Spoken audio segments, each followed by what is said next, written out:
and today we're going to be painting a Canada tulip. This was a tulip specially designed for Canada because it has the beautiful colors of our flag, uh, in its petals. So let me just take a look here and we'll jump right in.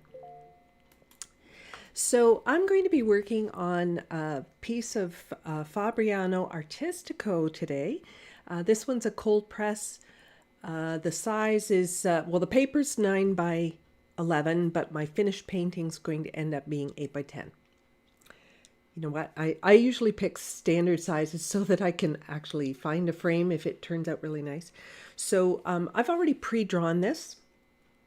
And I'm not going to use any special brushes today. I'm going to be using probably this flat and maybe a couple of different rounds.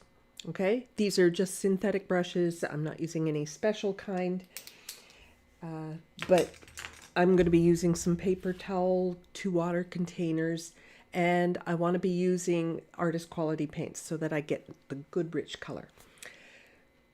So most of the time I am masking off my main subject in order to do my background, but I'm just going to jump right in here and just be bold about it and start right into my background. Just need to get my screen up here so I can see what you're saying. So it looks like we have a mixed bag of weather from everybody in the chat, and it's actually a beautiful day here. We've had, this is Southern Ontario, and we have very spring-like weather. It's sunny, and the birds are singing, so that's a good thing. So I'm going to start off by preparing my colors, and I'm going to begin with my background because this is a this is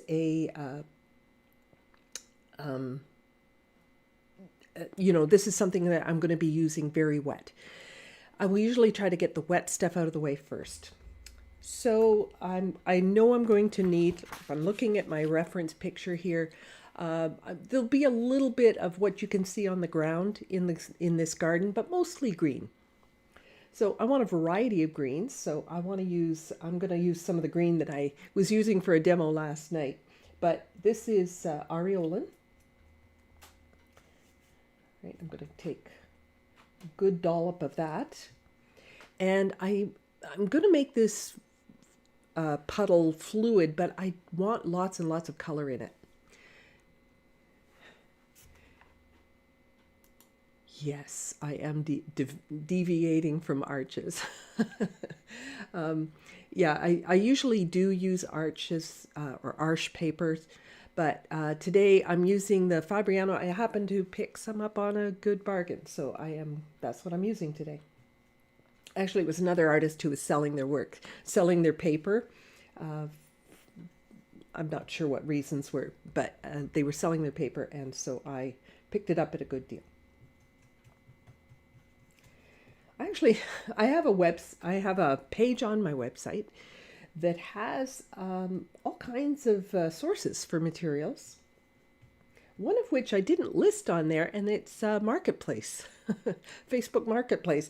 Sometimes you can find some really good bargains from other artists who are, getting out of their painting for whatever reason. Maybe they're moving away. Maybe they're, they have eye difficulties or, mobility issues or something like that. And they're not going to be painting anymore. So where does the paint go? So often they end up on Marketplace. So sometimes you can get some really good deals. That's actually how I discovered this paper. So I'm using Aureolin yellow. I'm using some cobalt blue. Now I want some variation in here too. So I need some real good darks. So I'm going to put in a little bit of Payne's gray, because adding that to my greens, of course, going to make it a lot darker. So I've got a whole range of greens, and notice how I mixed it on, how I created the color on my palette. So I can pick from this one or this one or this one as I go along. Now I'm going to need a lot because, I need to fill in a background.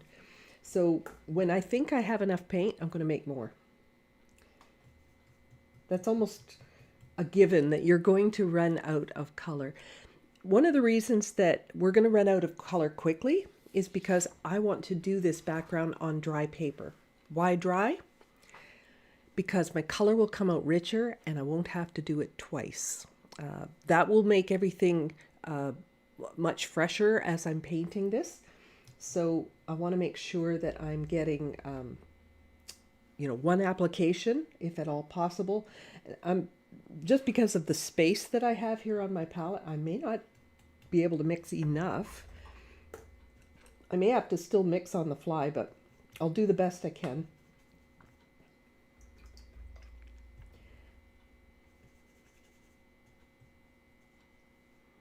None of that green is like really yellowy green, so I'm gonna make it more green there, but more blue-green in the middle and the Payne's gray on the end. Okay, so I've got a good range there. Just going to clear a spot so I can make some of the color for my ground area. This is all going to be painted at once, so I have to have all my paint ready at the same time. So I see little hints of red in here, but mostly it's kind of a very diluted burnt sienna kind of color. It's probably wood chips and things like that. I've forgotten, I know where I took this picture, but I can't remember what was on the ground. So I'm going to use some burnt sienna here. This one I'm going to thin down because I don't want a dark color.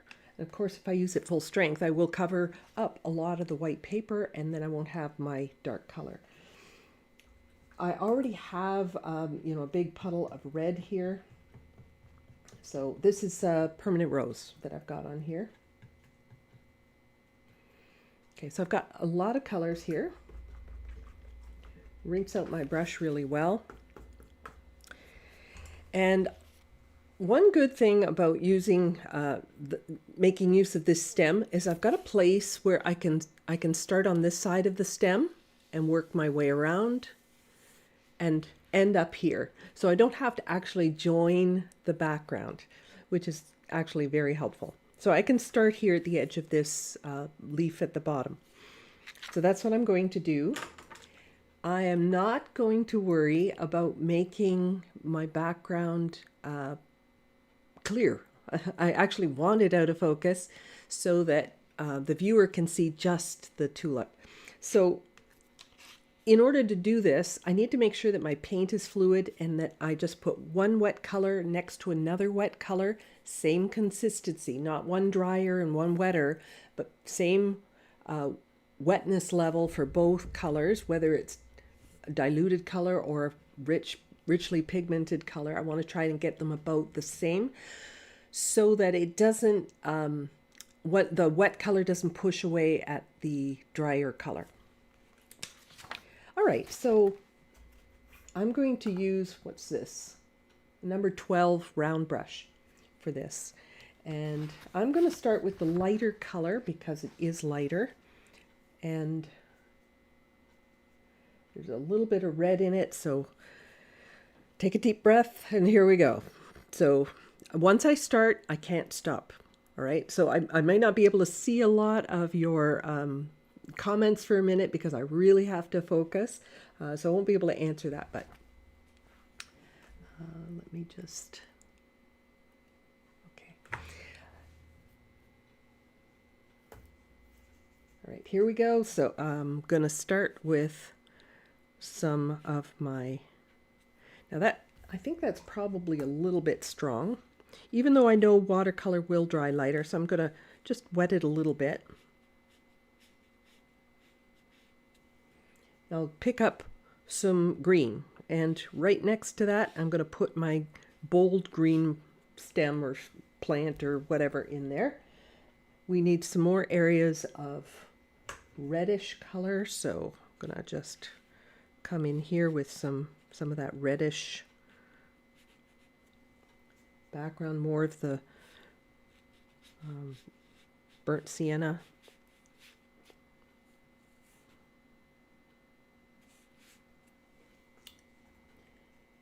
Now I'm coming into some of the greens, and some of these greens, and if I'm switching from a red to a green, it means I better rinse my brush.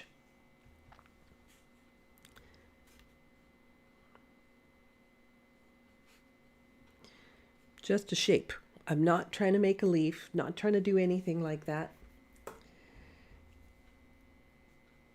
But I am trying to put a variety of shapes and values and colors in here.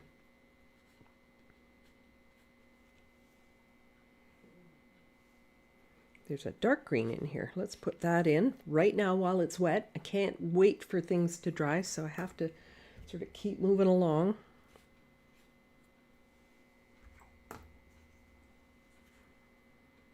There's a spot up here, it gets really light. I don't know if that's a stem or something from another plant.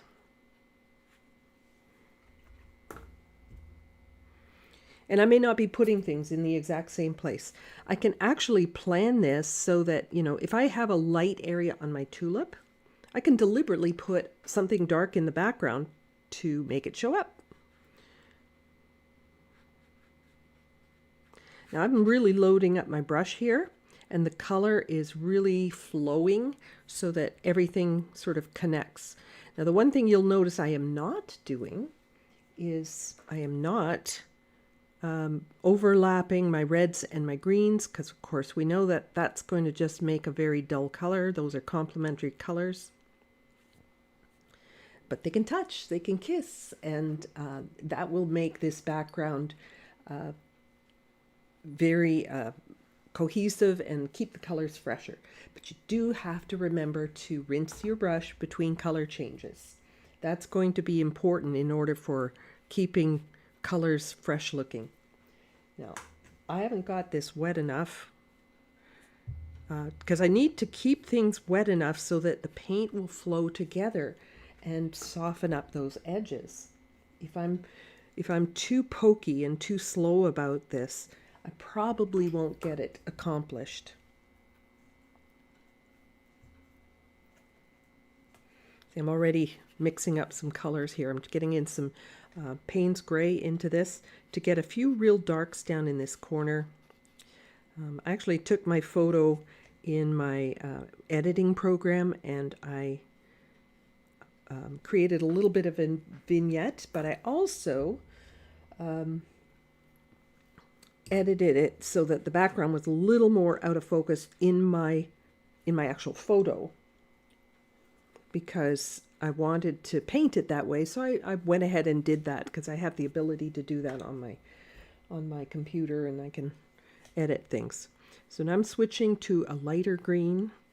Lighter green means a little more yellow, but also more water. Next to that, some darker green.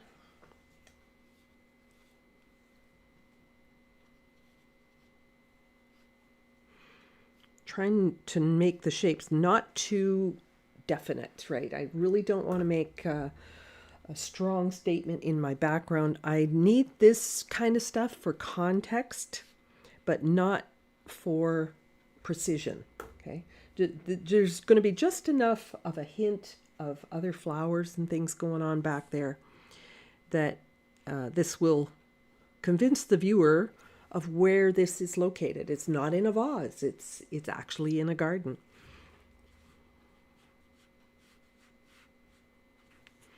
Put a couple of reds in there, now some greens, so I have to rinse my brush.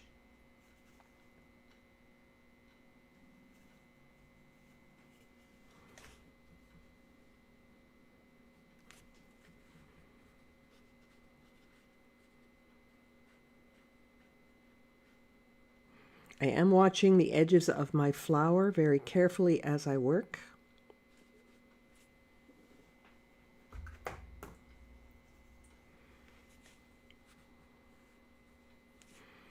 And the contrast between some of these lights and darks are going to make the background also feel like it's in sunshine, the same as the flower. If I suddenly did a flattish background, this tulip that is in bright sunshine is going to look a little strange, like it's out of place, right? If my background doesn't have an equal amount of light on it. Now, of course, there are situations where that actually would happen. If you've got like a shade from a tree or something like that, maybe there isn't any light on this background, but I like the energy of the brightness of the colors and things that are going on in this background. So as long as I keep my brush good and like the paint good and wet as I'm working, I'm able to connect all of this stuff, and I don't have to do it in a panicky way. I just have to just keep going. That's all I have to do is keep going and use wet color. You see, I'm getting a whole range of different greens in here. And if you're new to this technique, it can be quite alarming because you're looking at your photo and you're thinking to yourself, oh my gosh, this is not looking like my picture. It doesn't have to. It doesn't have to. You can reinvent, you can be creative with this and actually paint,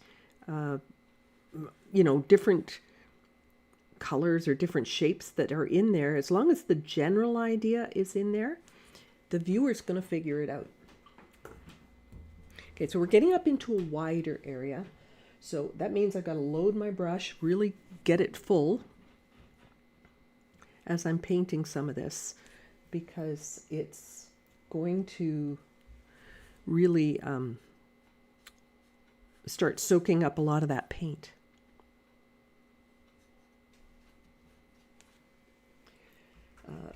The photo editing program, okay, I've got a PC, and I have it's a program that came with the PC. It's called Paint.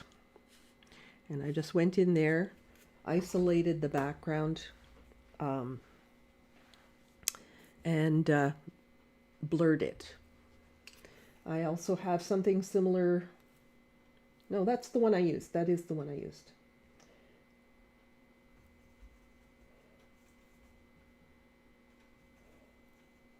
Right, I'm coming in with more color here. There's some reds mixed into that dark back there.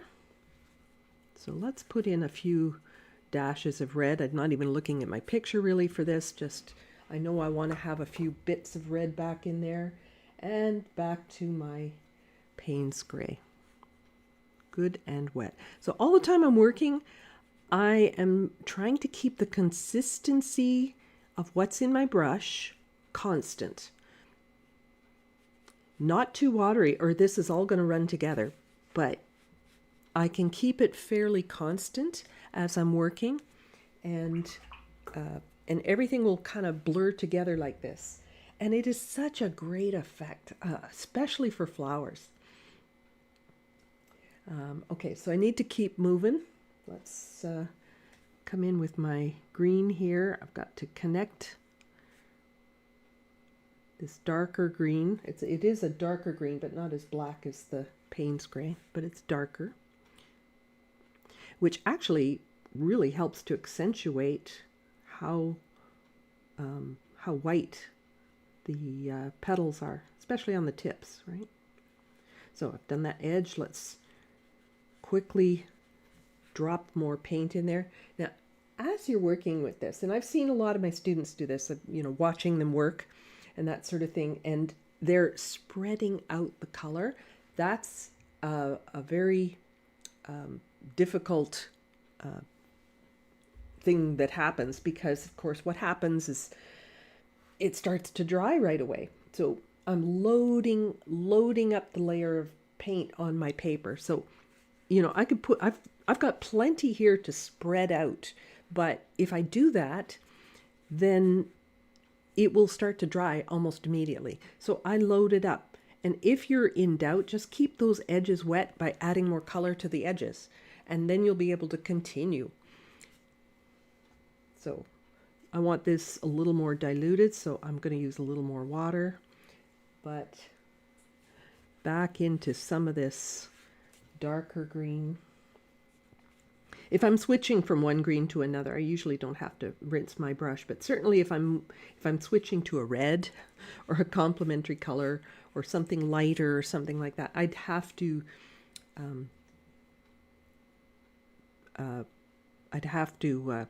rinse my brush. I just did a bad thing there. I know it.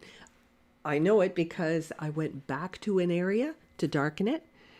That's a dangerous thing to do. I do not recommend that. I wanted to connect this dark to that dark, and in the process I might have created a blossom. So it's better to just work your way around. Don't look back. All right, so I'm going to go with some more lights through here. Lighter greens, change them up a little bit. Maybe dilute some of them so that the paint's a little thinner like that. Maybe stick in a couple of darks in here. If I put a little bit of dark on the top of this light edge, I suppose that's a leaf, then I can suggest that it's a leaf without actually going to all the trouble. Oh, I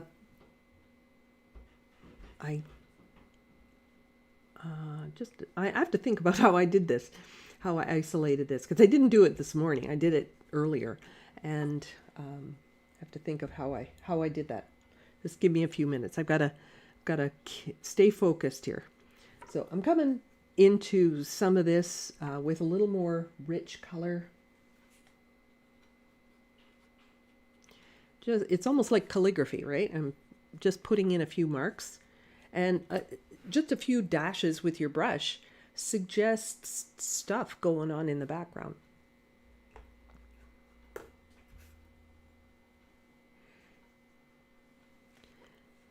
If you're nervous about trying this particular technique, try it on something that doesn't matter. Like, don't say, okay, I'm going to do this flower and I'm going to give it to my mom for Mother's Day or something like that. That's too much pressure. Just do it on something that doesn't matter. So sit down, take your paper, go, okay, if this doesn't work, it doesn't matter. It's the back, work on the back of something. Then it's not as precious, right? So I'm going to keep going here.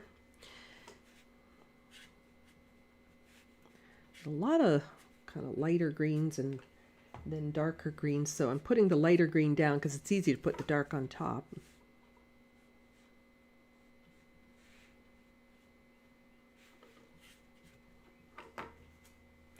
I'm worried about this edge getting too dry.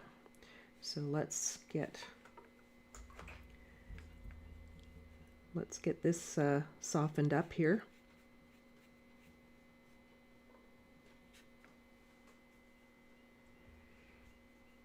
Now remember, don't you hold your breath. I'm the one who's painting.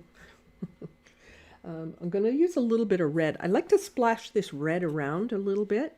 It may not be that much in the painting, but I like that little pop of color. Kind of unify. I know it's going to unify things as I paint and tie into the flower. Let's get some extra darks in here.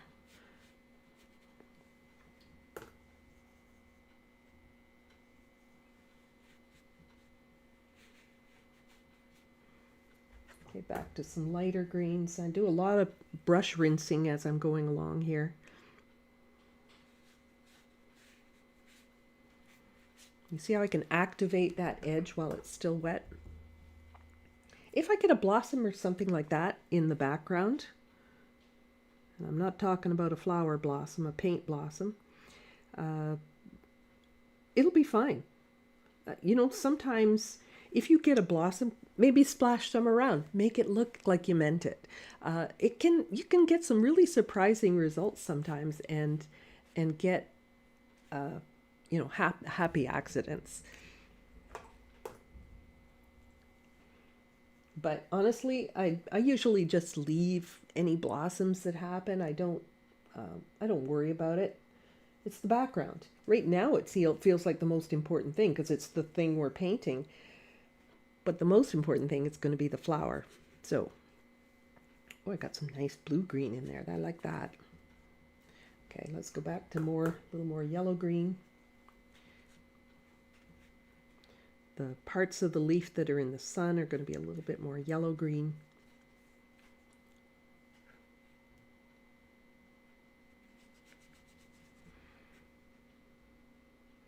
There's absolutely no need to follow your reference too precisely. I mean, I didn't have any control over what was in the background for this photo. So why not adapt it? It's my painting. I can do what I want.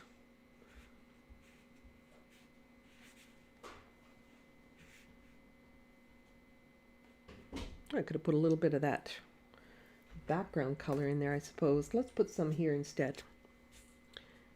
Right, so when I say background color, I'm talking about the ground. So I'm just going to put a little bit in there, and then we'll come back to the green. So there's a little gap between some leaves, and I can see some of the earth in behind, or the wood chips, or whatever it is. But lots and lots of green, and you can see I made a ton, but I'm still having to mix up a lot as I go.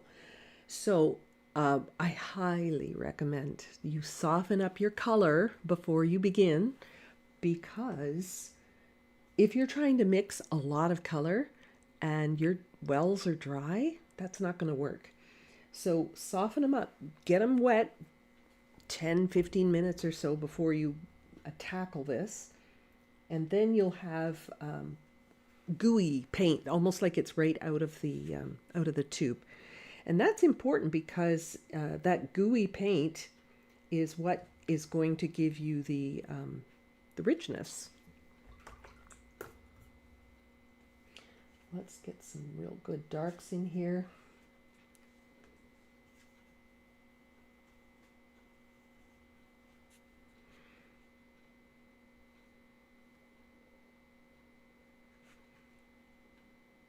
I like how that dark is actually going to make the that edge of that petal really stand out.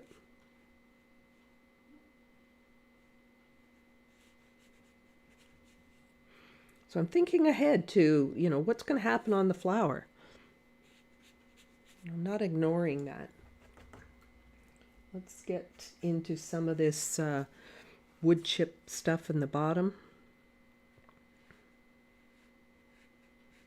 Just kiss that edge, and those colors will melt together a little bit.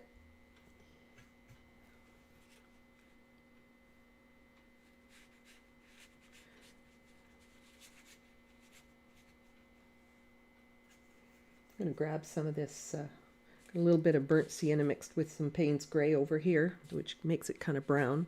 So I'm just going to dabble in some brown. That's that burnt sienna with the Payne's Gray will make a brown.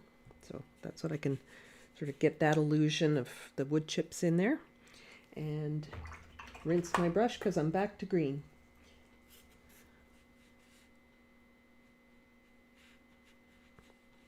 Now, of course, an easy way to do this would be if I were to mask off my whole flower to begin with.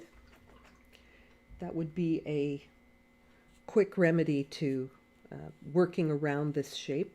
I'd be able to work probably a little more loosely and just more spontaneous, I guess.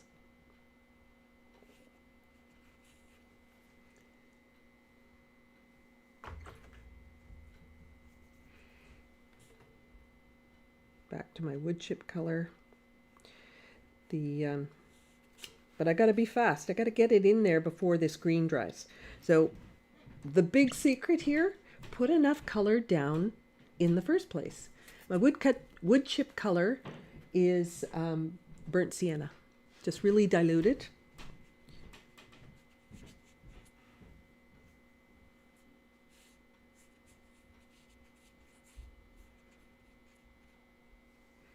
And I have little bits of red mixed into that burnt sienna as well. But I need to get over here into this little spot because I don't want this edge to dry. And it is a little bit of a scramble because you're trying to keep everything wet. Now, if you had, or if I had, masked off this flower I could use a spray bottle. Look, I've got a blossom happening up here. Doesn't matter. If it was really, really troubling me, I would just blot my brush, and just where the edge is, I would just sort of smudge that and make it look like that is what I planned. In a background like this, you can get away with a lot. There, I planned that. You can't see the blossom anymore. But I've got to keep going. I can't, it's all well and good to go touching something up back where you were working before with a dry brush or a very damp, barely damp brush. But I can't forget what I'm doing. So I got to work my way around. That's the most reliable way of working around this.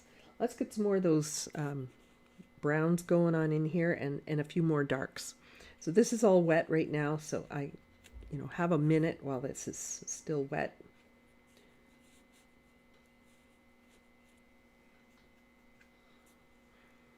And it looks messy, it looks sloppy, it's got blossoms, yada, yada, yada.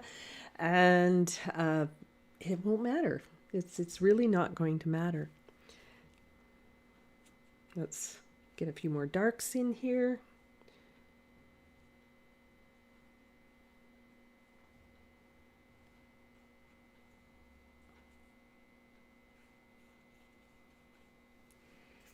Maybe some of that burnt sienna mixed with my Payne's gray. Makes that nice dark brown. But I think I want to get a few more reds in here too. Little hints of red. I am a little concerned that things are starting to dry, so I got to put that on a little drier. If I really need to add more in, if I absolutely have to kind of thing, just let all this dry. Use a spray bottle or something and spray that spot. Protect your flower, of course, but spray that spot, or just use a brush like this and dampen the spot. Try not to move the paint around, and then touch in what you need.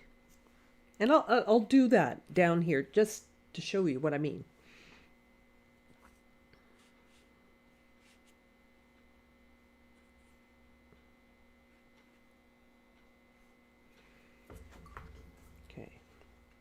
Rinse my brush, just get this edge smudged up a little bit.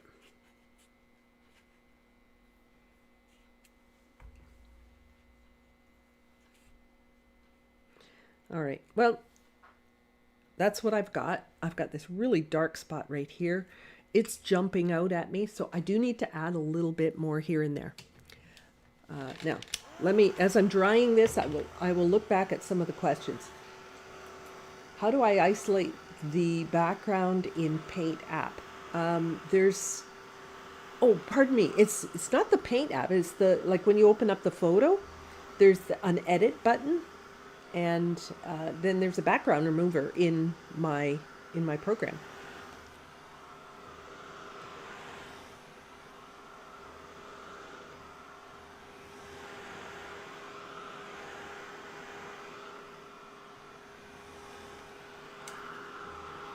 This is the last thing I painted, so it'll be the wettest. But the whole idea of working on dry, it's scary because when you put your paint on, of course, it's going to dry faster. The one thing about wetting your paper, it does buy you time, but it really dilutes your color. So I've got richer color because I worked on dry paper. And that is something that I look for. What color for wood chips? I answered that one. That's just burnt sienna. Which red? I am using permanent rose. Okay, let that cool a moment because that's a heat tool. I might dry it a little bit more up at the top here. I know it's not dry because the paper feels a little wrinkled, and it's going to take a while for it to cool off, but I'll feel dampness if the paper's at room temperature. It will have a coolness to the touch if it's still damp.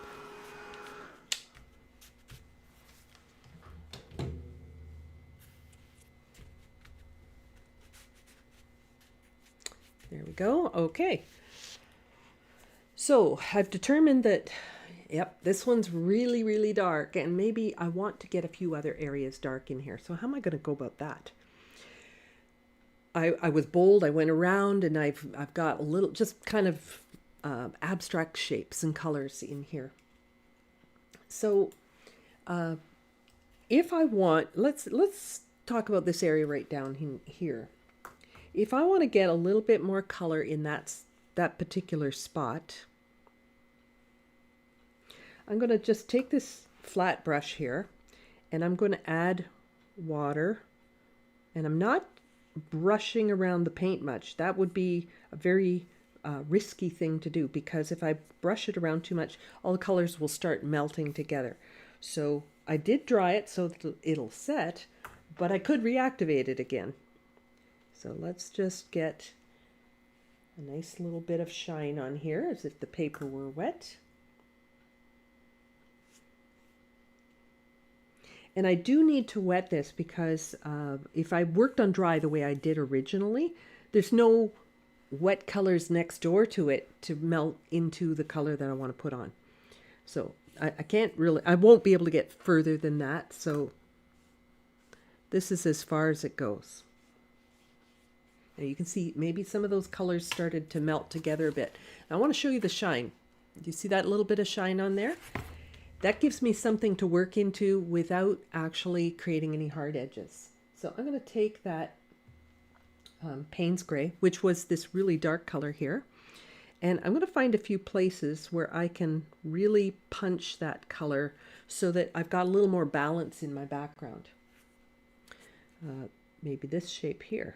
I want to put a little bit more in that little triangular shape there.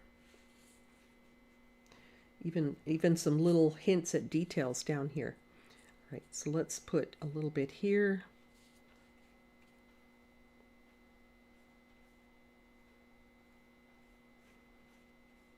I know, it's not like the picture. That's okay. Doesn't have to be. Okay, so now this side matches that side in terms of the contrast balance, the balance of contrast in the background. Yeah, that works for me. This is a good opportunity to clean up any of those edges of your flower that might have gotten a little bit out of hand.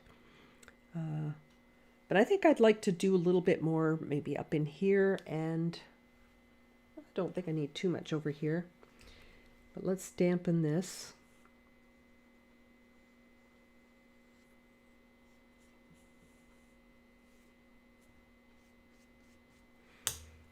And I'm going to add just a little bit more up this edge here.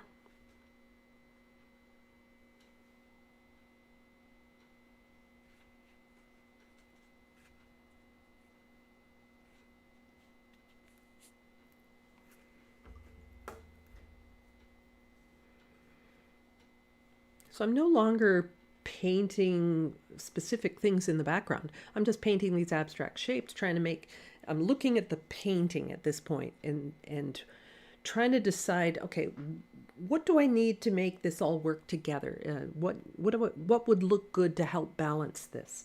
And I think, you know, a couple of those darks up in here would be a good thing to add in.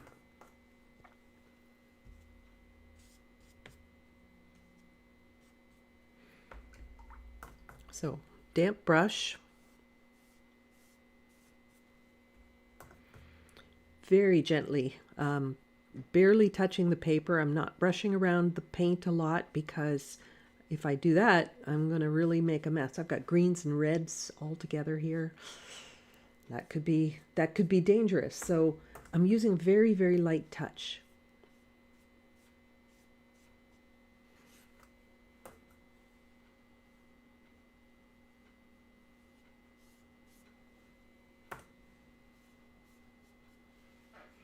especially in an area like this where I've already got a lot of color, I could really move that around quite easily.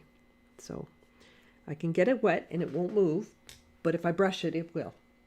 So I'm going to take some of these darks and, ooh, that's not wet enough there. Let's get this wet enough. And I want to add a few more dark shapes in here. I don't want to go over everything. I just want to create the illusion of greenery and whatnot back there. It's whatnot. That's what it is.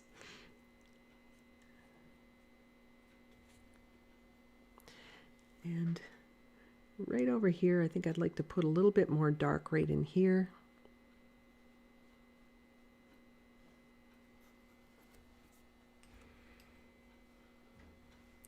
And finally, I think this little gray spot, I obviously tried to put some Payne's gray in there and didn't have enough strength to it, so it was a little weak. Turned out gray.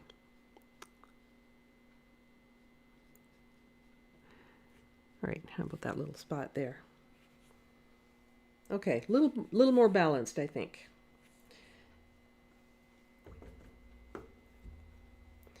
If you add anything into your background and you end up with any hard edges, like I've got a hard edge up here, I'm just noticing this. So I'm going to blot my brush and make sure that edge gets softened up. Otherwise it's going to stick out like a sore thumb. It's like, what is that? Because it's got this hard edge on all this stuff that's supposed to be out of focus. What's going on? That can't be right. So keep an eye on any of those edges that aren't giving you the results you want. Okay, I'm calling this background done. Whew, right? All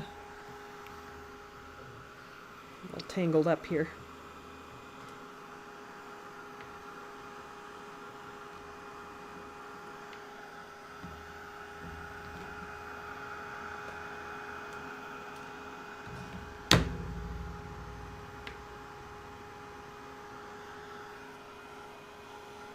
So I need to dry this before I can even think about working on the flower.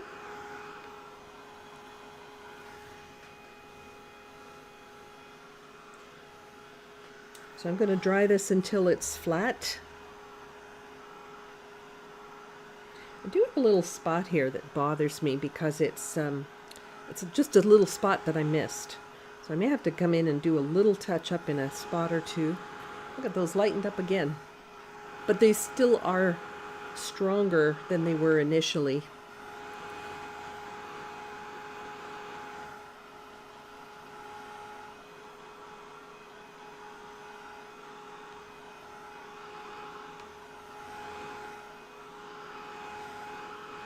This looks very much like an abstract at the moment.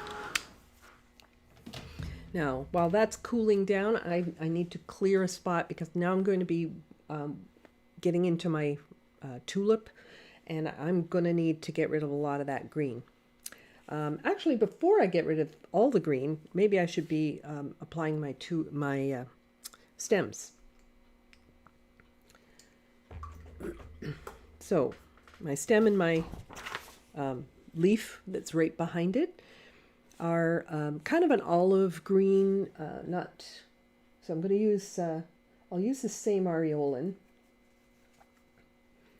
And I can make it green by adding my cobalt blue.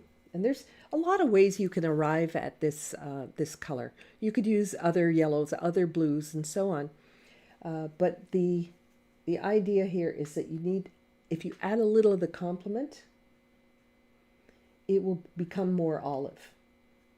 Now I'm not making this a really wet puddle because this is pretty dense color. We don't have a lot of sun on this area.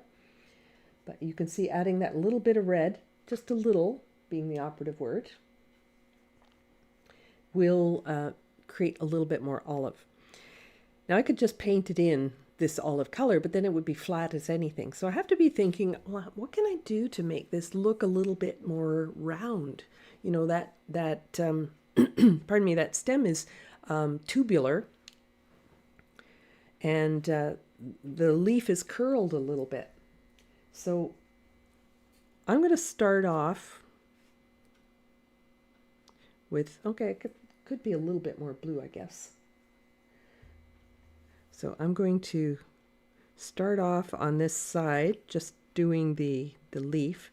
Now I notice it gets a little bit lighter and a little bit more blue right at the very edge. So I'm going to take a little more blue, thin it a little bit, and sort of complete that thought along the edge of the leaf with diluted color. Let me zoom in on that. That's a little bit far away for you to see.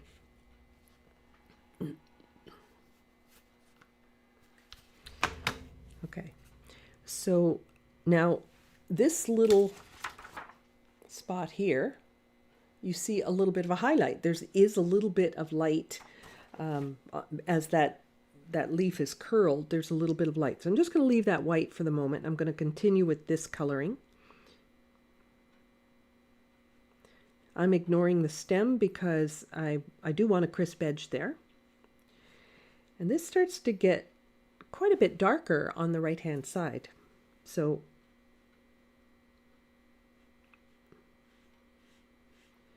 as I paint this, I'm going to leave a little sliver on the right, the far right, just to give the appearance of that curl over. But I want to come in with some of my darker color right along here. So I'm going to drop that in.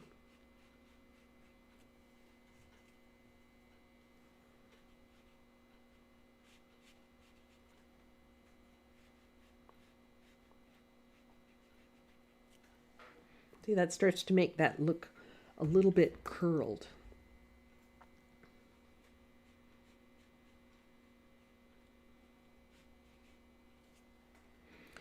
Now, when that's dry, I'll be able to come in and add that little curl over there and this lighter edge. It's too small for me to work wet on wet and get that same thing. Just a moment. I think my chat has kind of stopped scrolling here.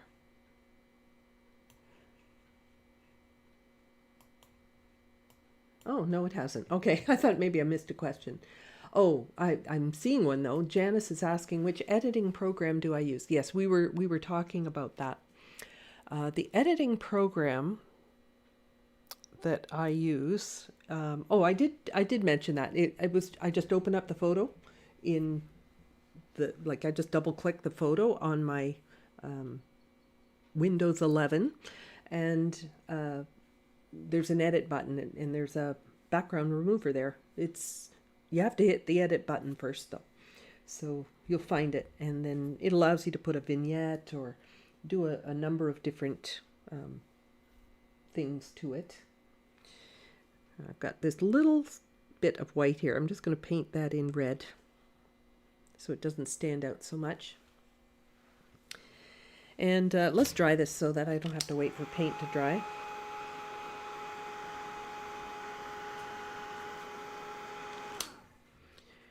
I actually do feel like this needs to be darker, so I'm going to just come in with a little bit more of that Payne's gray right in there.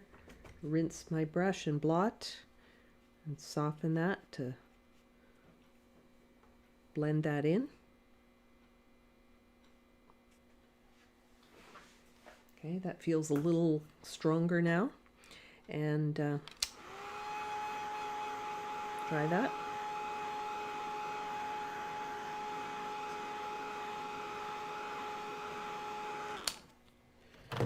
All right, now back to that olive color that I originally started with, and I'm going to paint in my stem.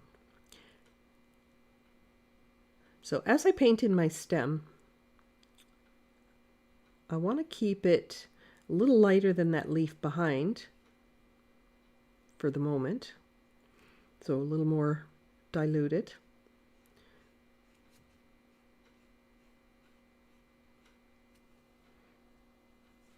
I can also paint this little edge.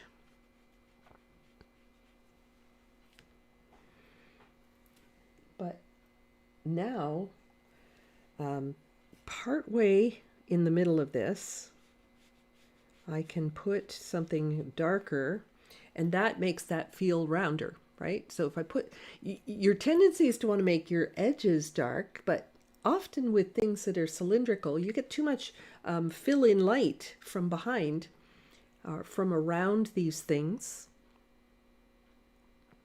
And it gives us a lighter edge.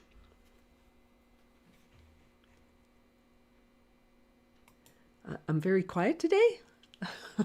Okay, I don't know if you mean the volume is quiet or if I'm just not talking that much. Maybe I'm just concentrating more. I'm not sure.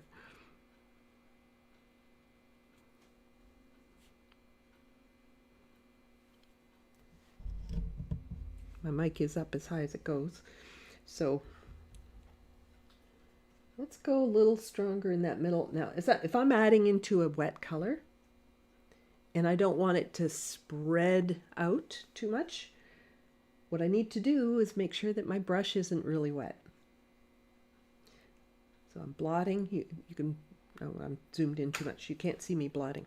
So I'm going to blot this a little bit. You can see I don't have a lot of color in my brush. But if and this isn't right down the middle. I'm putting it a little bit off to the side, slightly off center.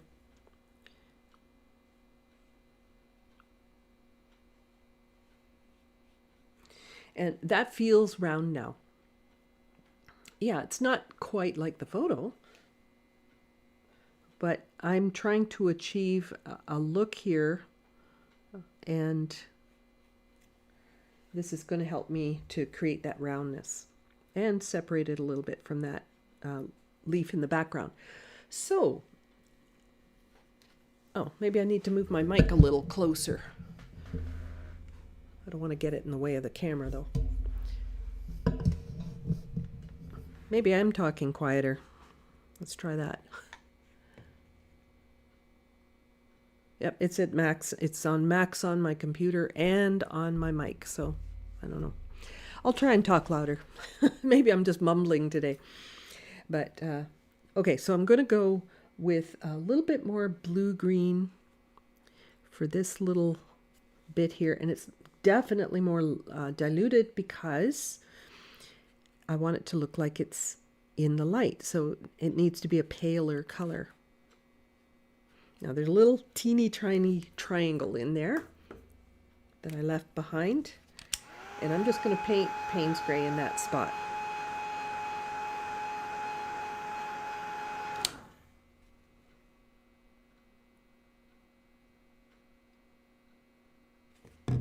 So that you understand that there's a curl in that leaf.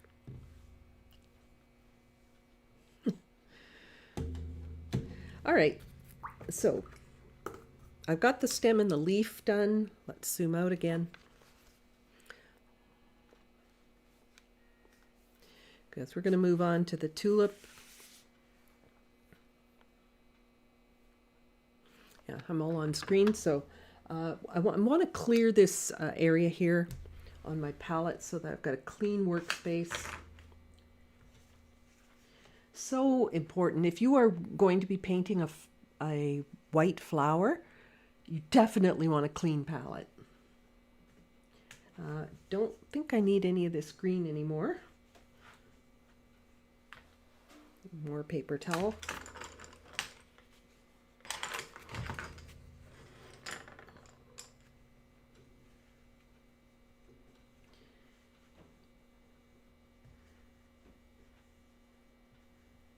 And this is a really good opportunity to also clean your water containers because, I mean, look what I have. This is pretty dirty. So I'm going to have to clean all that out as well.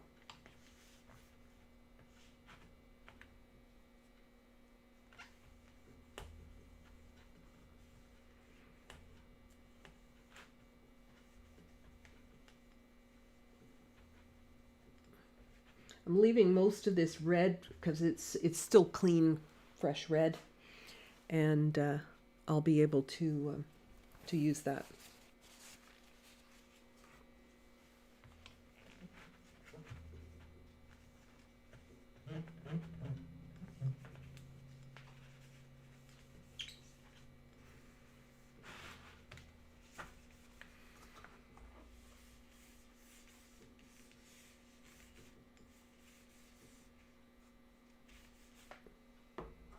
All right, so just give me a moment. I'm going to rinse out this water.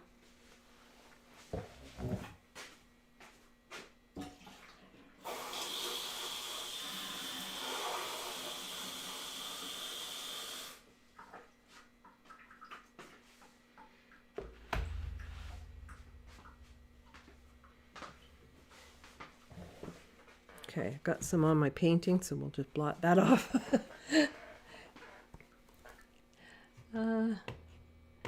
Yes, change of time. That's correct.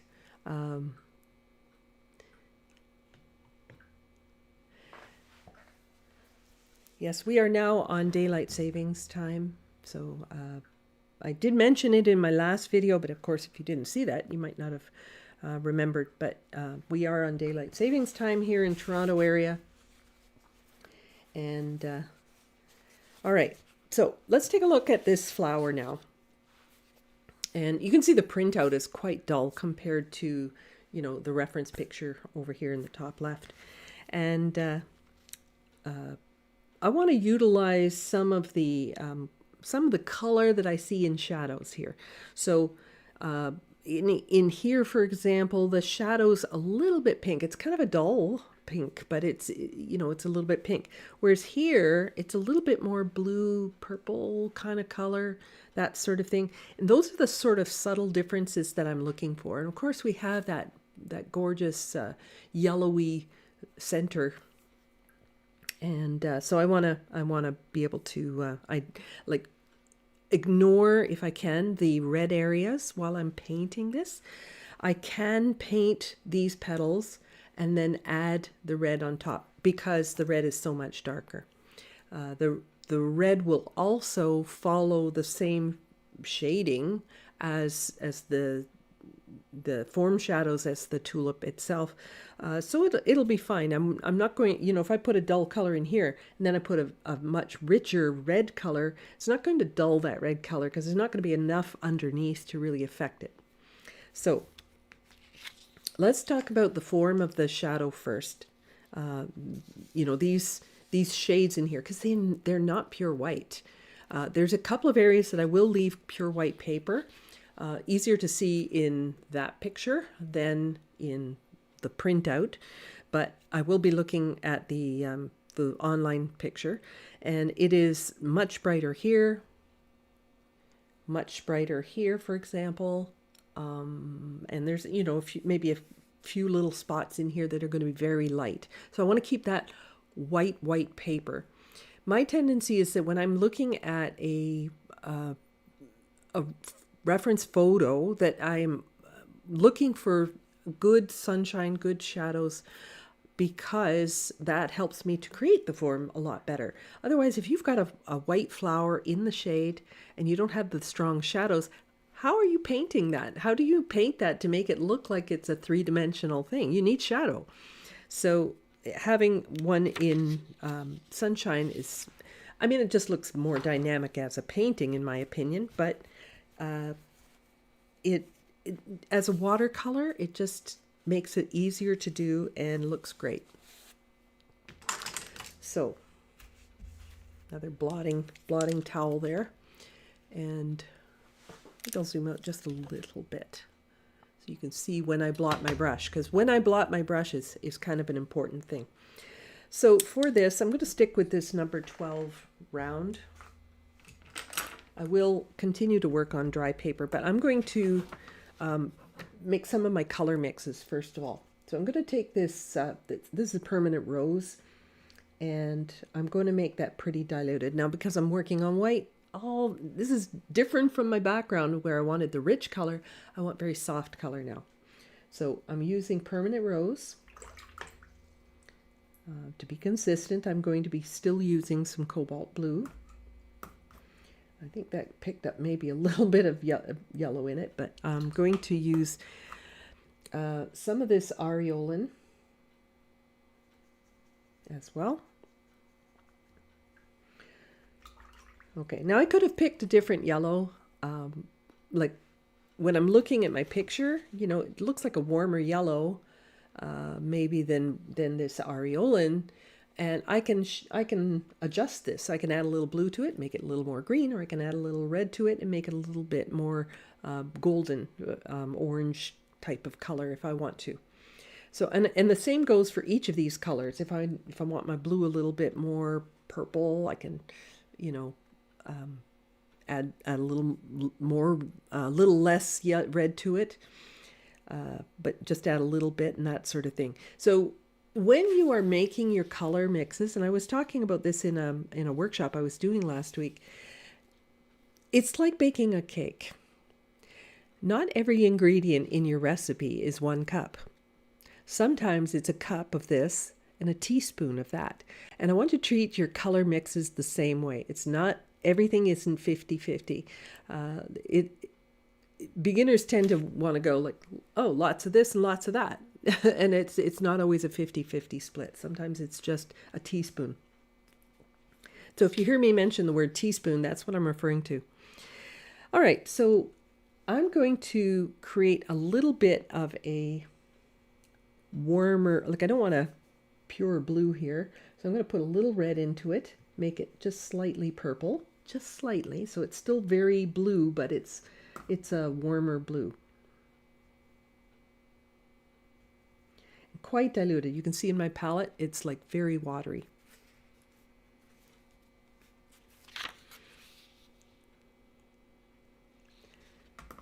Yes, I thought this one was kind of appropriate for today. So I'm going to use some of the permanent rose. Now in these shadows, this permanent rose doesn't look like a pure color, like it's dulled down. So while I took a little bit of the blue or a little bit of the red to dull down the blue, I'm going to take a little of the blue to dull down the red. Bring them a little bit closer together. Not one purple, I'm actually making a kind of a reddish purple. And if I want to dull that, of course, I only have one other color ready, so that would be to add a touch, like an eighth of a teaspoon of the yellow. So a little bit of that in there will gray it. Okay, it'll gray it down a little bit. So let's make a little more blue here because it doesn't look like I have very much.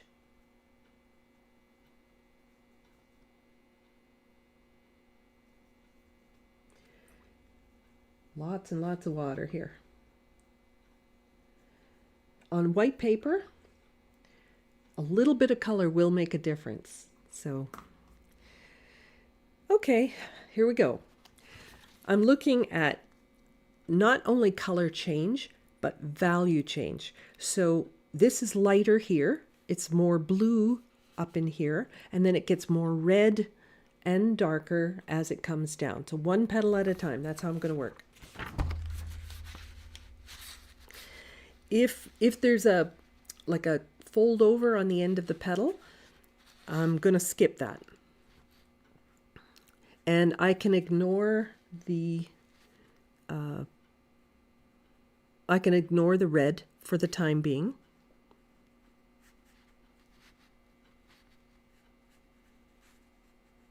But hopefully you can see that I'm using very thin color here. Now I'm coming over to my red. And you might be thinking, oh, that's a lot. Don't forget how much lighter watercolor will dry, and the fact that we have not yet added in the darks. Like we've still got a lot of dark to build up here.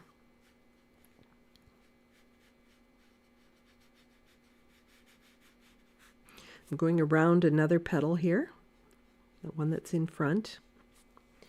I am working on dry, which means I've got to load my brush. I can't just pick up a little tiny bit of paint on my brush. Dilute the color, but fill your brush. That's going to connect all your colors more seamlessly without brush marks, all that good stuff.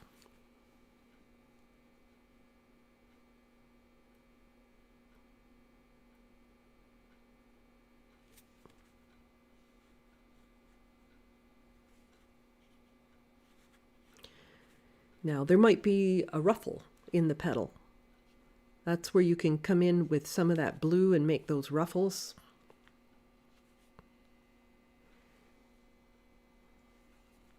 But I want to get a little bit more color down in here. This is definitely a little more red down in here. Not as red as it's going to get when I put the color on, but when those stripes go on there.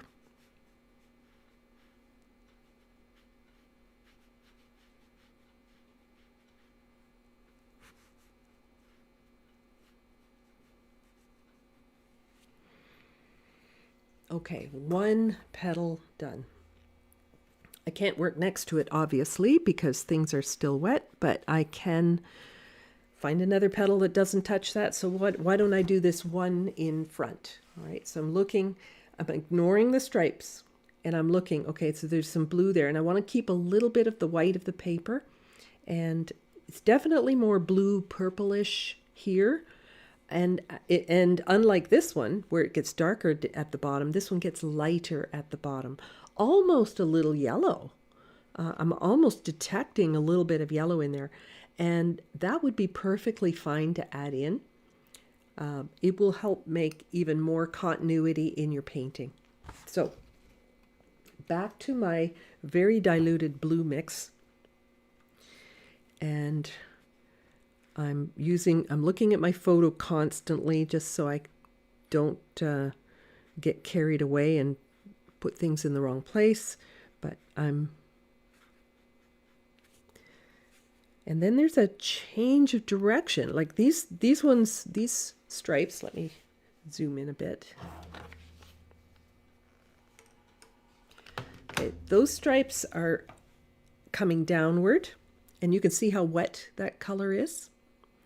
Sorry if sometimes when I'm zoomed in, the camera doesn't know whether it should focus on my brush or my hand or what. It doesn't know what I want it to focus on. So bear with me if it goes in and out of focus. There's a change of direction, right? You see those end up going in another angle. Now I see a little bit of this pink color as we come down here.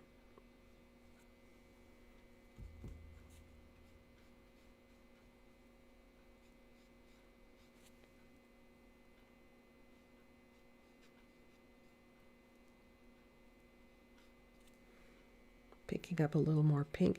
And these are really subtle things to be looking for. Boy, oh boy, that's like, there's not a lot there to see in terms of color. So sometimes you have to hunt for color. Or in some cases, even invent color. All right, so now I'm going to come down in just hardly any yellow. This is a strong yellow. If I wanted to dull this, I could add purple to it, and that would dull it down. So I'm just going to add a little bit of blue, just hardly any, but a little bit of blue and red to that, and that's going to dull down my yellow a little bit, make it a little bit more sort of gentle, but highly diluted. So here we go.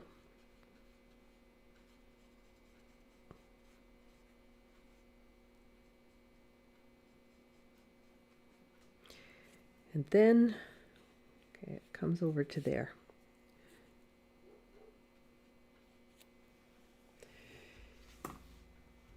The reason that didn't become mud is because I put the colors side by side. I didn't stir anything together. I didn't brush things around. Put in some really wet colors next door to each other, allowed them to blend organically without the help of me. So that's the big fat secret there. Just let them blend organically and quit brushing it. that's the thing. So, all right, now where can I work? I can't I can't work on this petal because this one is right next door to that one, and I don't want that to run. Well, if I dry it, then I can work next door to it.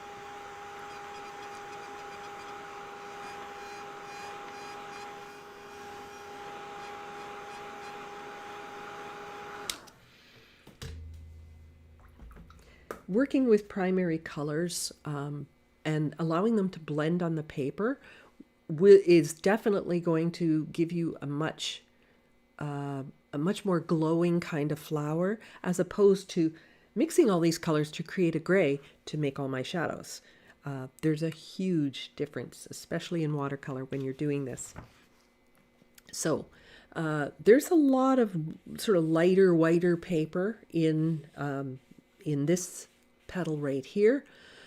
So I'm going to be paying attention to that as I come in. But this one again starts with a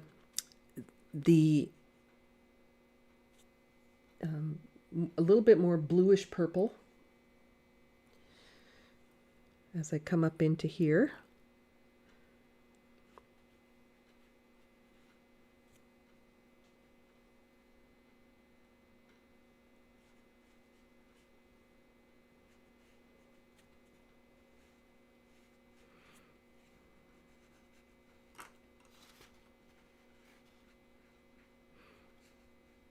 Now there's a little part of this that sort of flips over right up in here, this little corner, and I'm going to have to wait to do that separately, or it won't look like, it'll just look like it's folded over, or like part of this one.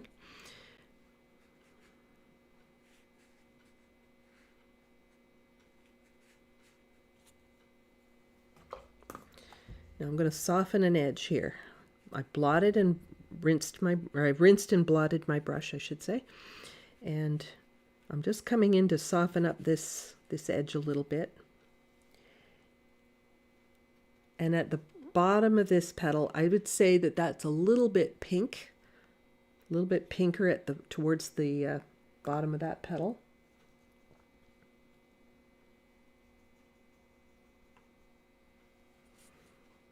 So again, with really wet color.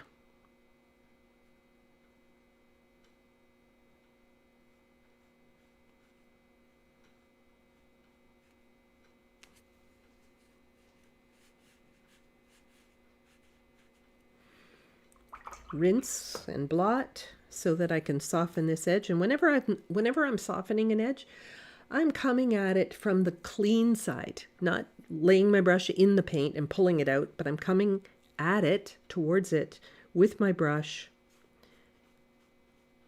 laying my brush down and just hitting that edge, and that will soften that beautifully.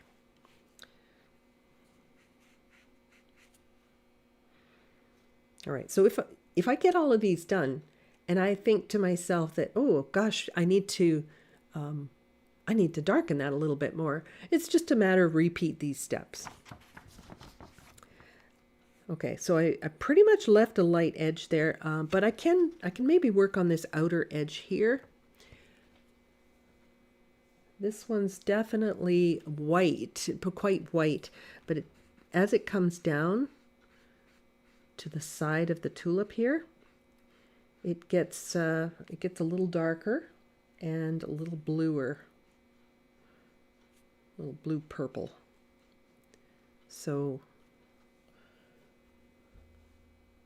I want to put a little red in there just because I think that will be a nice transition. A little bit of red. Sorry, my head's in the way there. So I'm going to come at it. I've rinsed my brush and blotted it. And I'm coming at it from this side now.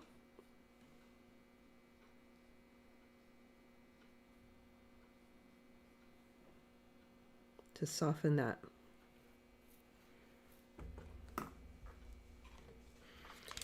I do many of my white flowers this way, where I'm using just a primary triad of colors and not mixing them on the paper or on my palette. I'm just, I tone them slightly, but I'm not really mixing them on my paper. I'm letting them organically mix.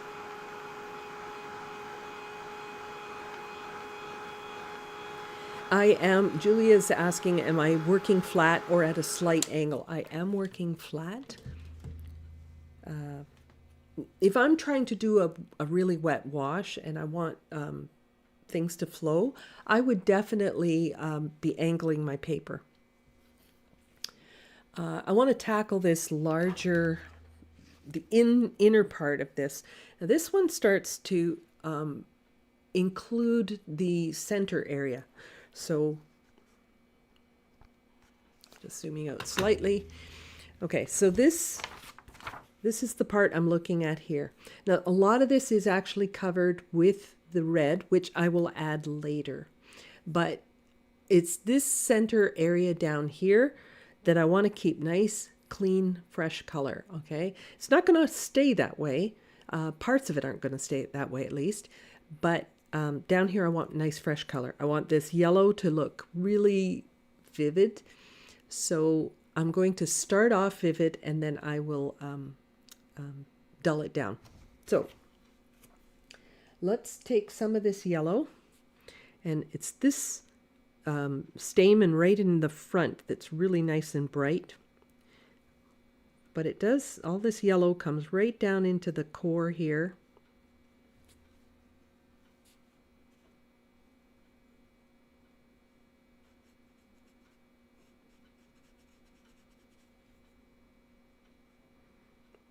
I am working on dry. It actually would have been better if I'd let this cool off a little bit longer, but because I can feel the paint just sucking right into that hot paper. But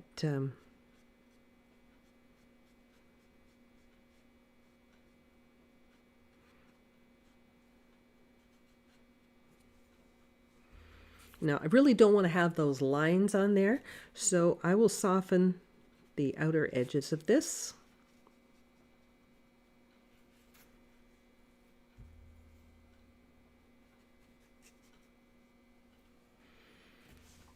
And you can start to see that glow.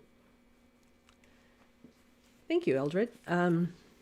Says this is a great photo. I actually, just one I took with my phone. All right, now I want to take more of a red purple. So a little bit of my blue added to my red, but predominantly red. And I want to come up into this area up near the top. Might be a little too bright, so if it's a little too bright I could add a little whisper of that yellow, just a whisper. Too much and you will kill the color. And remember, for now I am ignoring the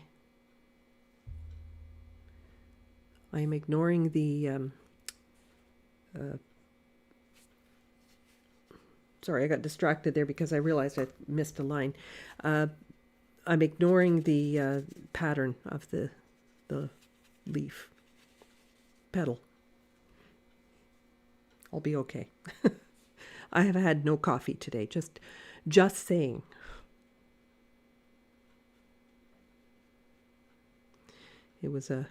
I was scrambling this morning. All right. So I can come into some of these, like, remember the inside of this tulip is almost all in shadow. So I don't need to leave any of the white paper here. But I also don't want a weird overlap. So I'm going to soften that edge now.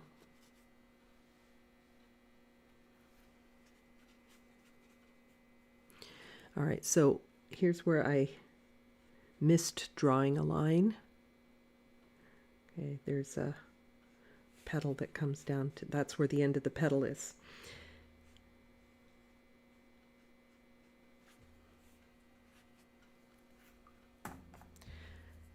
No hard edges wanted, so I'm softening this with my damp blotted brush.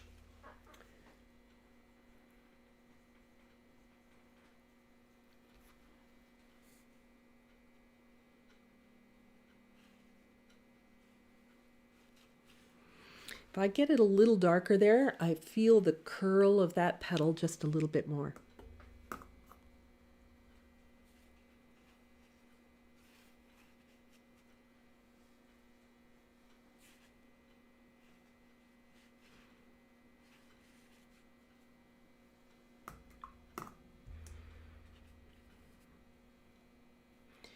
I'm creating form.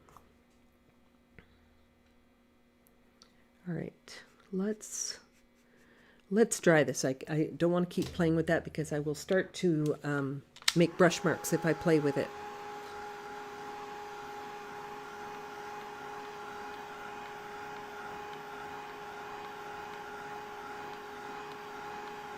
We are probably going to go till about noon today. It's going to be a longer one than usual. Well, the pencil line on top of the flower will disappear. Nope. No, it won't. I've drawn my pencil lines a little darker. One solution to that is to stop just short of that pencil line, dry your wash, and then erase it. If you paint over the pencil line, it becomes quite permanent. So you can actually paint up to but not over the line, and then you have the opportunity to erase it when the paint's dry. Okay, so I'm nowhere near dark enough in this in the heart or in the middle of this tulip, but I'm going to continue with some of these shadows on these outer petals until I have all of the petals done. So I'm looking more on screen because the on screen shows the whites a little bit better.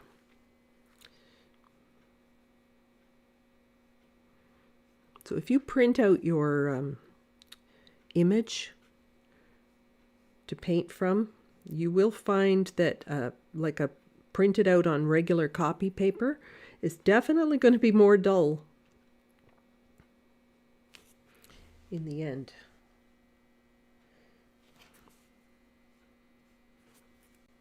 Picking up a little bit of pink here. I want to come up into this left side. And, you know, I can slow things down and I can get a lot more precise and everything, but I don't know that that's necessarily going to give me a better painting. It'll give me a tidier painting, but will it be better? That's up to you. You know, if you're a high realist, yeah, you're going to follow the reference more accurately than I'm doing right now. But it doesn't necessarily make it a better painting. It just makes it more technically accurate. Oh, sorry, I should put this on silent here. I will answer that later. Okay, so back to some of this dulled down red, and I want to come up into this this side here and tucked into this part of the petal. You can see it's fairly dark, you know, darker than you might expect.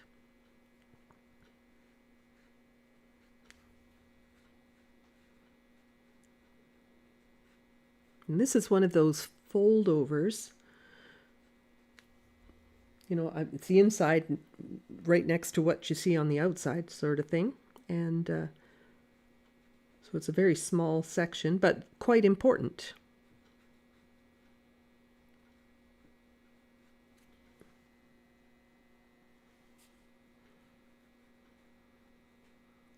A little more color right down at the bottom. And then I can come under this and continue that color.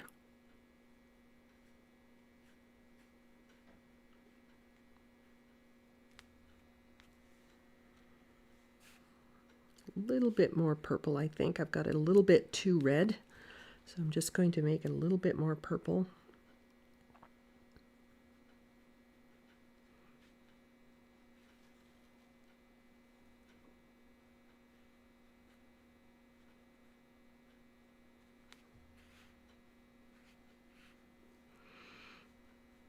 Now there's a cast shadow here. So what I mean by that is that the petal folding over is making a shadow on the inside of this. So it's not shaded because it is the shape. It's shaded because of something else is blocking the sun.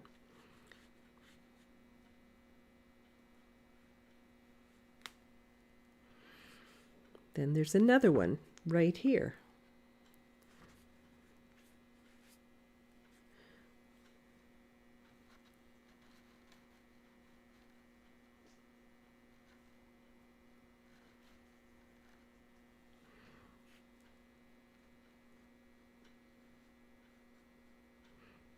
Now, why would I put these shadows on first?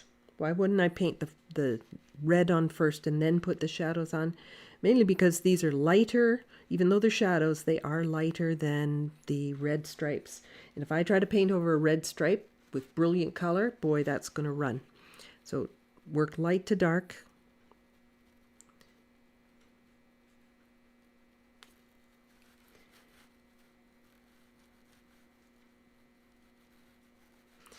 And then we have a much darker shadow in this lower part of the petal.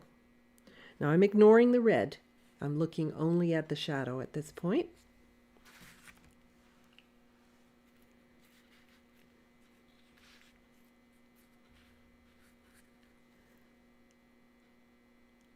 Yeah, I do have it's a red, I think I have yellow tulips and a red tulip. So this will maybe be my third tulip demo. I should actually link those into my underneath this video. Maybe I'll do that after I'm done. But this cast shadow here, it's got a specific shape because it is from probably this petal here.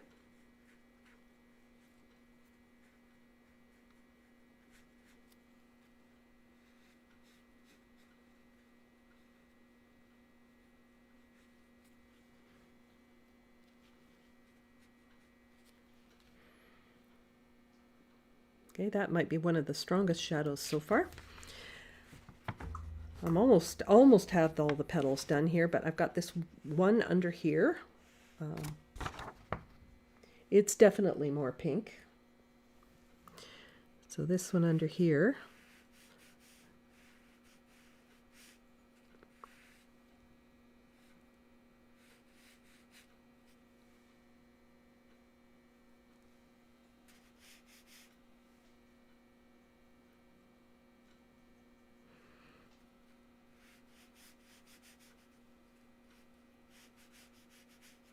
A little darker on the left than it is on the right, so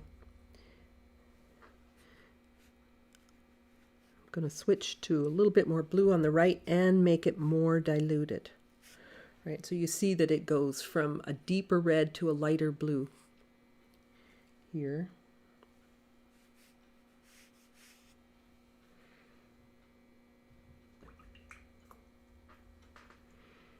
All right, so now I'm going to be looking more at my image on screen for a second.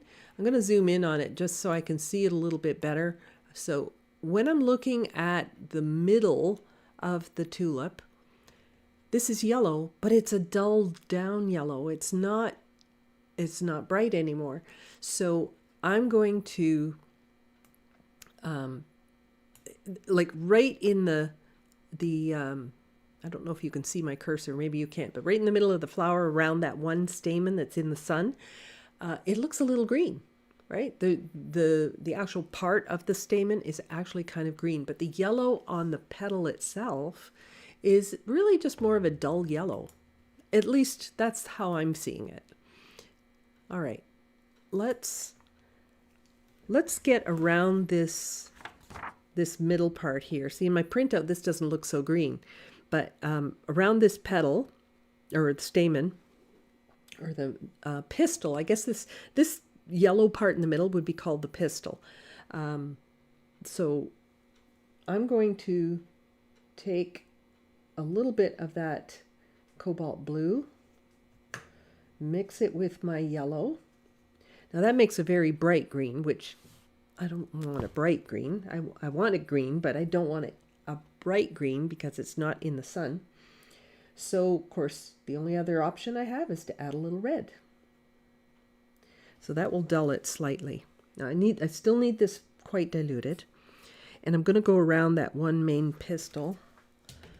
But I'm going to put my hand in that, so I'm going to just dry it first.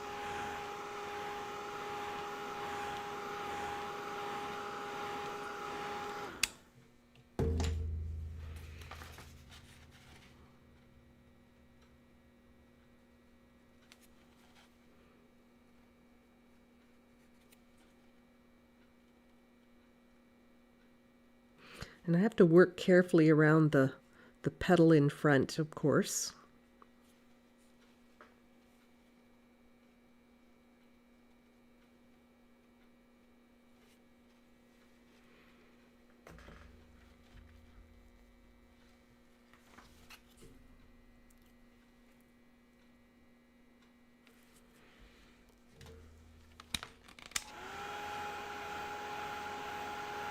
Just drying in between because that just keeps the demo moving.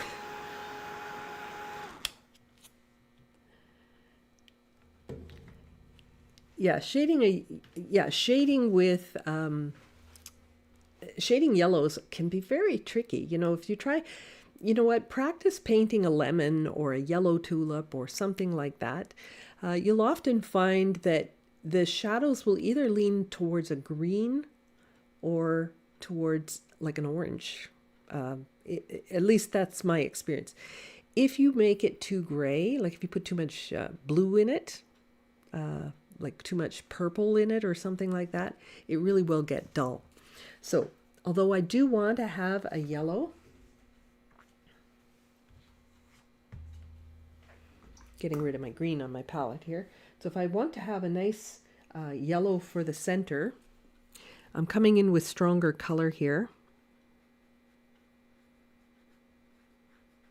And I'm painting that middle. And you can see it's quite bright. Areolin's one of those colors. It's a staining color, and it will look quite strong and stay strong because it's staining, so it won't come off. All right, so I'm looking on my screen here. Okay, it is a little bit green, but I want to make a little bit of a blue purple before I add it to my yellow, and you'll see that definitely dulled it down. But going back to my other analogy about, you know, your color mixes are like making a cake. It's not a cup of every ingredient. We only need a tiny, tiny bit of purple to dull that down. All right, so I'm going to work around the stamen now. So because the stamen actually are a different color. And this is wet color that I've got. Like, you know, I'm not using a dry detail type of thing on my brush. I'm dulling down this yellow a little bit further, and I'm working around the stamen because I know that I want those a different color.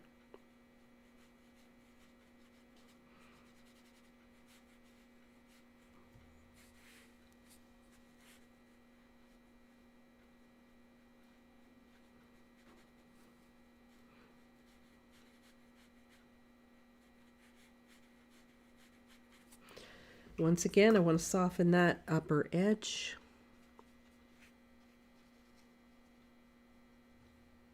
So I'm laying my brush down in this cleaner area above and hitting that wet edge with my tip. Let's dry that. These are the details that make this feel like it's a cup type of thing, and that, you know, the center is not like protruding further up out of the flower than it should.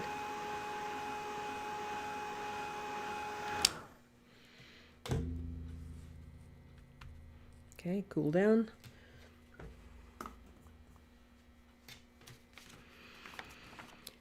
Now the actual stamen It's a little hard for me to see on my screen because everything's sort of minimized because I've got a chat box and everything up there. But I'm just taking a look at the actual stamen. They are lighter than this background, but they are also a little bit, I think that they're a little bit brighter. Now, you may be looking on your screen. You may have different colors that you're seeing. You might, you might have it full screen and you can see the detail a lot better than me.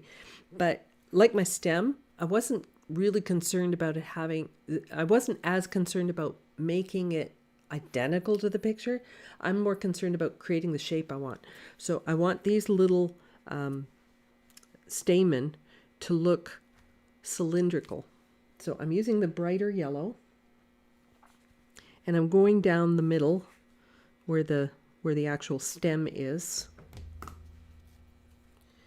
I'm just painting with a damp brush to just clean water on the sides. And the actual stamen themselves, now those, like the pollen on the end of the stamen, it's a little bit more in the orange family. So I'm taking, of course, some of my red and mixing it into my yellow.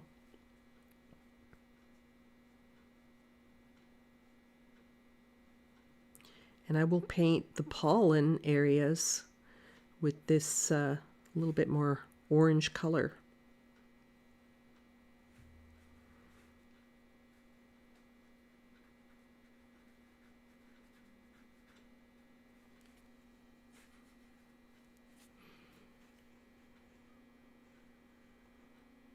Zooming in again just for a second to see. Okay, so not as much orange on that middle area just above the pistil. So I'm going to go a little more yellow here. Now so far I'm just putting in flat color. I can come in and create that to make that look more rounded by putting shadows in and things like that. But yeah, it's kind of a small part of the painting, but it's the focal point, so we need to put some of the details in there. Now this brush is getting a little cumbersome for that sort of detail, so I'm going to switch to something a little smaller. Here, I'll just grab this smaller synthetic. This one's a 6. I was using a 12.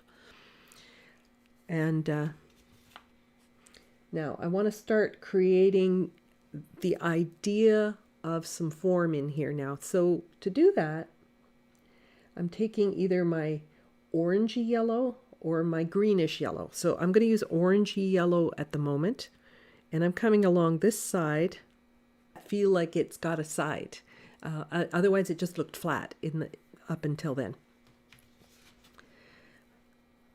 I will use a little darker color to make a darker color. How can I make that? How can I make this orange look darker? I've used my bright yellow.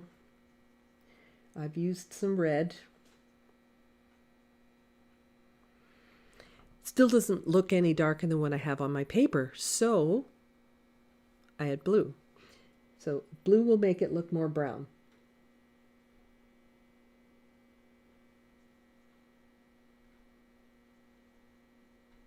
If it looks too green, you don't have enough red in it. Oop, too much blue. Sometimes you just have to play with the ratios to find the color you want. You know, you might need a little more blue. You might need a little more yellow or whatever. Okay, so this is definitely darker. And I can just dabble in the little bits of texture on these stamen.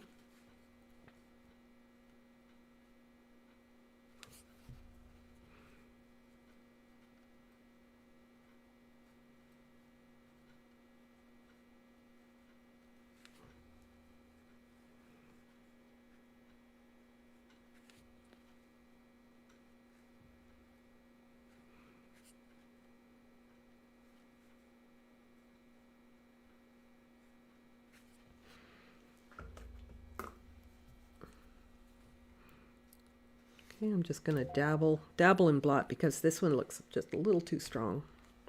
There we go. Just enough to dull it down a little bit. And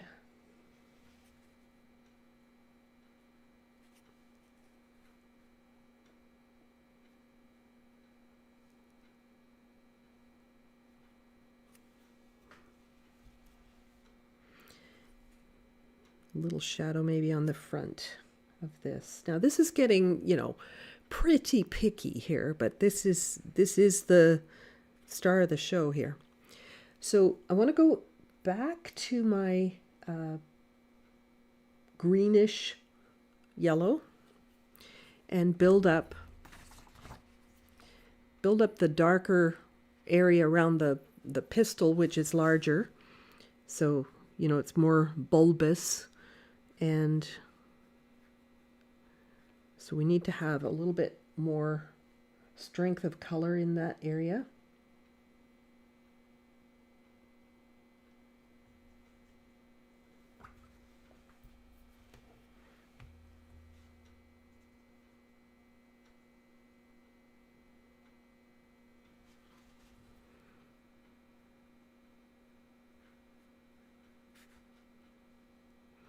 But I don't want it to look like I've just outlined it. So I will soften some of this, rinse and blot my brush, and hit the edge of that just to blend it into that, you know, that round shape there a little bit. I can see, as soon as I do that, I can see, oh boy, I need more of this yellow color in the front.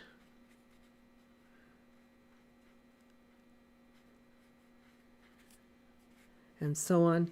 I need more of my clean yellow, I think in these lower parts of the petal. So now I'm putting yellow on top of the shadow that I did. And it's going to make the yellow a little bit more prominent, but still make it look like it's in shadow.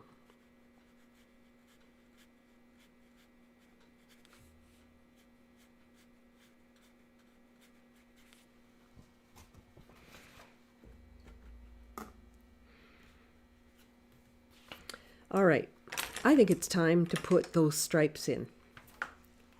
Thanks, Mark. Have a great day. You're leaving. But I'm coming in now with my permanent rose. So my permanent rose is maybe slightly pink. One of the reasons that this flower is called the Canada tulip is because, or what's it called? The maple leaf tulip or something like that. But it is more of a, like a true red, and whereas the permanent rose is a little bit more pink. So I'm going to put a little bit of this aureolin into it to make it more of a little bit more orange, a little bit more like our flag. So mixing that together.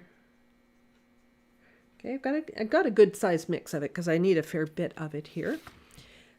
But this is especially important in the highlight areas. I will actually dull down some of the shadows probably a little bit more. But this is when it really starts to look like something. So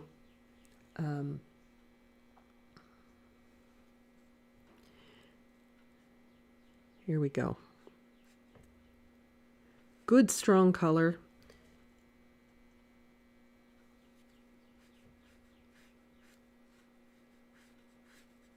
Really pay attention to the curvature of the actual petal. Like here, for example, that striation is quite curved.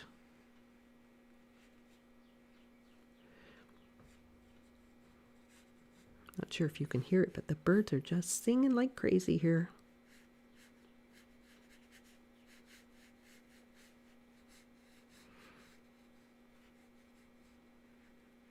It was a fairly fairly eventful winter here. We had quite a lot of snow. We spent a lot of time shoveling.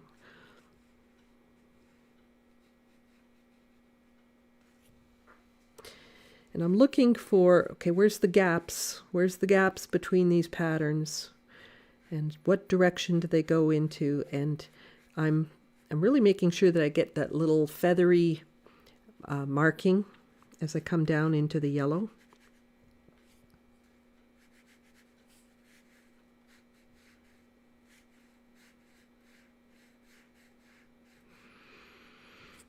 I guess since our last demo, many of the many of the states had a lot of terrible hurricanes or tornadoes and stuff. And I hope you're all safe. No, I know there was a lot of tragedies in that, but we are experiencing a lot of changing climate these days. Things definitely are a little different than they used to be, weather-wise.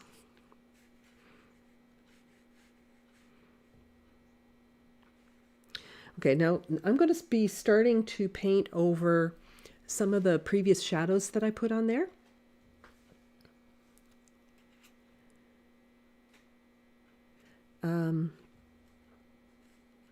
So in here, for example, this tucked into here, and I'm really using the tip toe of my brush for this. How did I get my 12 back in my hand? I guess I did, but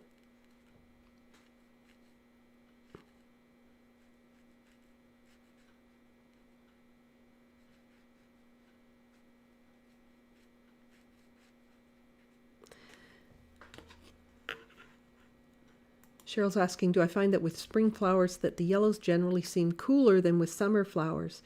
I think that's likely true. Maybe because, you know, as the flowers age with the heat and stuff like that, you know, they don't always hold their brilliance. I don't know.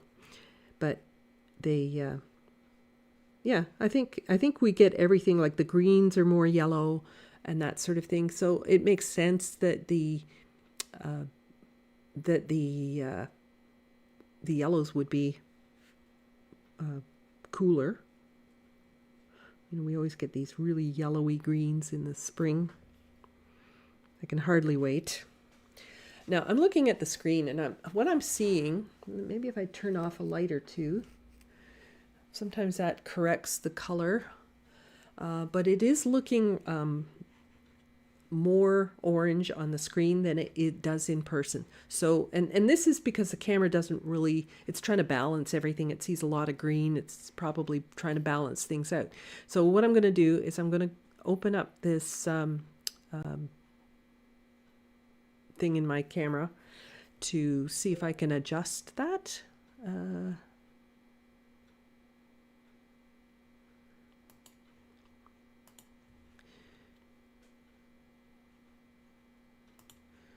All right, I'm going to see if I can shift the color a little bit.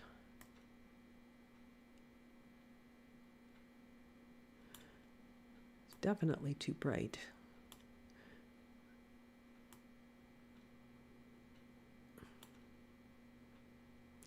And I think the saturation might be a little too high. And that, I think, is the problem, is the saturation was too high. Let's try this.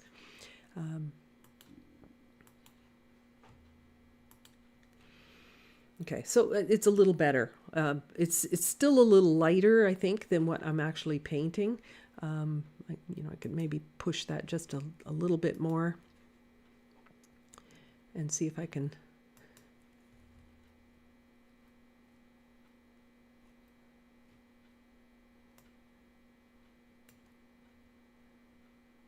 And take the saturation down just a little bit. So. Okay, so I think that's a little closer to what I'm actually painting.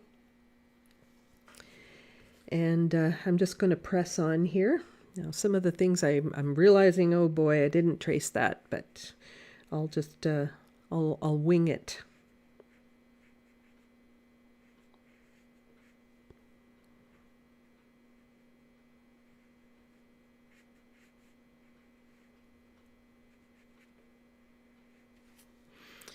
So right across the middle of this flower is a strong stripe.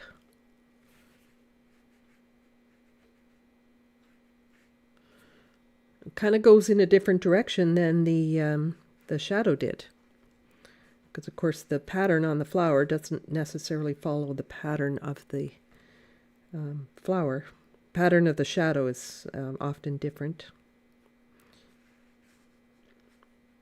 Especially if it's a cast shadow.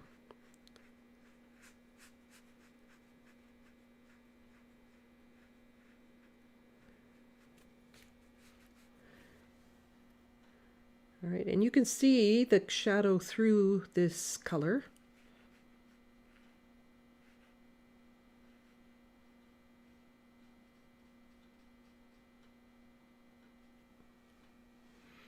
But I still may need to darken that a little bit. Yeah, it could be. Just a minute.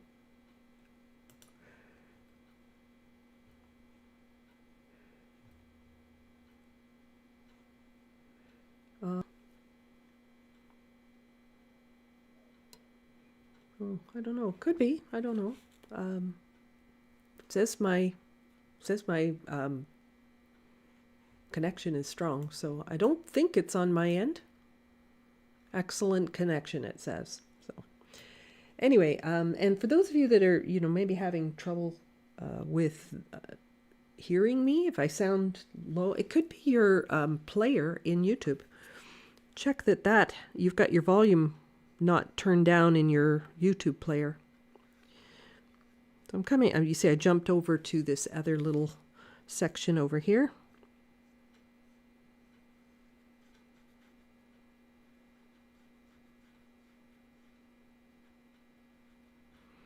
Apologize if my hand gets in the way. I do sometimes have to get my brush right up straight as I paint these shapes and stuff.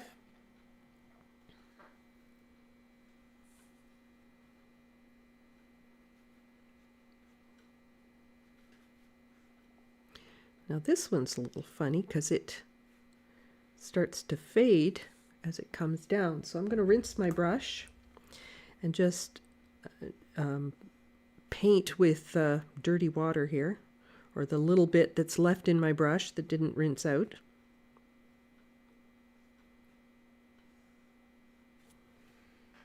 Maybe put a little bit of color in there, but not too much.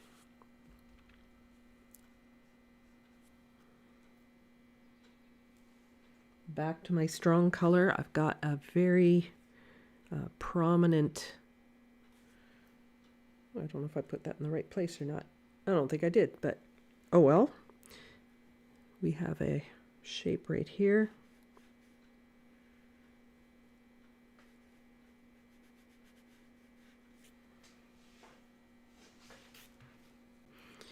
And now I want to get to the other side over here, and I'm going to start at the edge so that I don't put my hand in wet paint. And close to, but doesn't touch this stamen.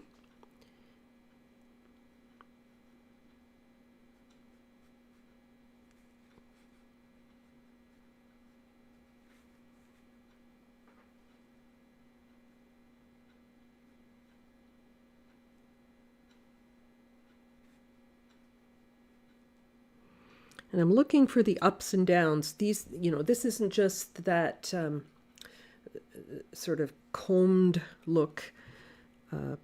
It's not all the same length, right? Some of them, it dips up and down. Kind of like the stock market. We won't talk about that.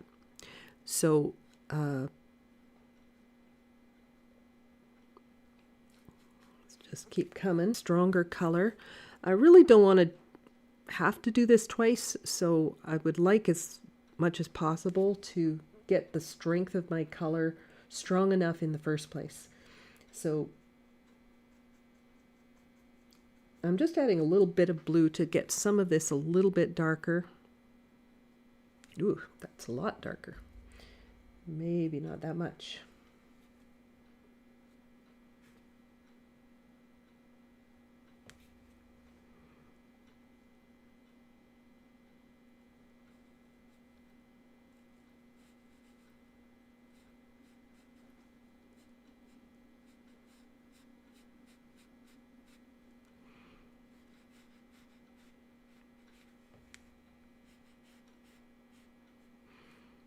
Now, when I drew this out, I did have, I drew a couple of indications of these markings on the flower, but, I didn't do all of them.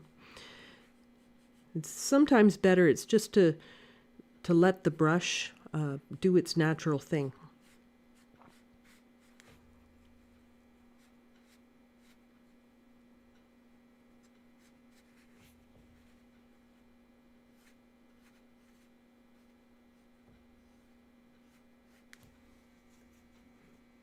Back into this more orangey red up at the top.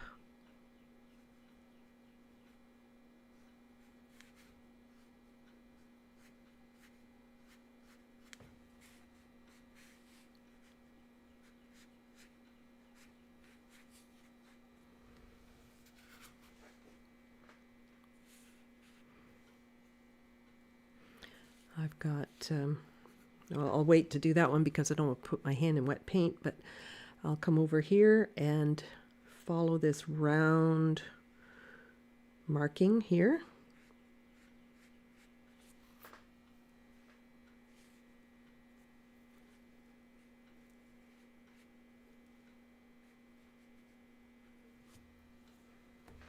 Okay, now I will have to dry this because I do need to paint that.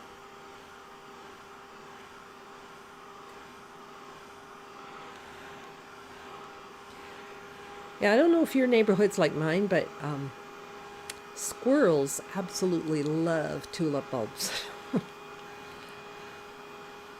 Now, I've heard a lot of remedies, like they don't take them daffodils.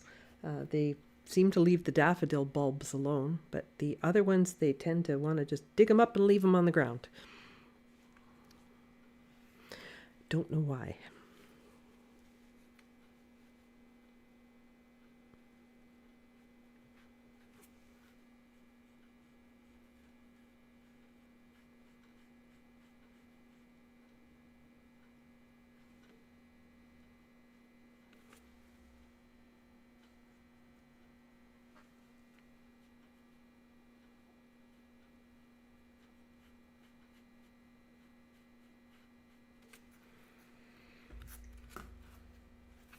Of course, these red stripes absolutely make the tulip here.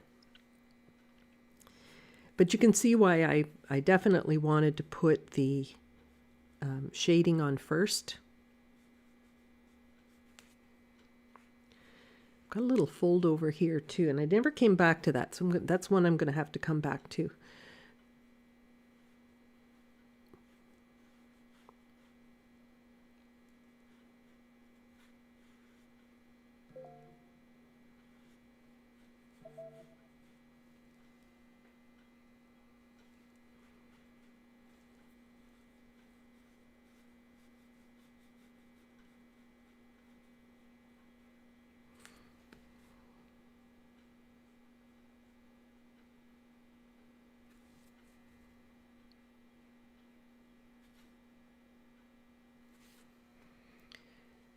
All right, so I might end up having to revisit a couple of things to touch them up or whatever the case may be.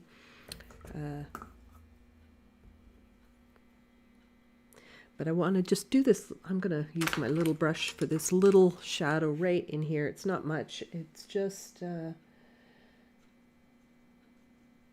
bit of a dull red.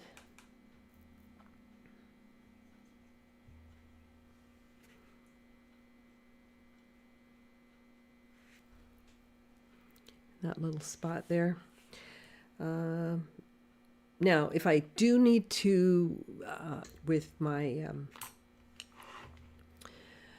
with anything that I've painted so far, I can do it. I just have to be careful, not hitting things like this really dark background, or hitting my, my freshly painted pattern on my. Now I can see this, this still doesn't look to my satisfaction on the screen. So I'm going to see if I can just, I'm going to go back to default here, and I'm going to bring the saturation down so that it doesn't look too crazy.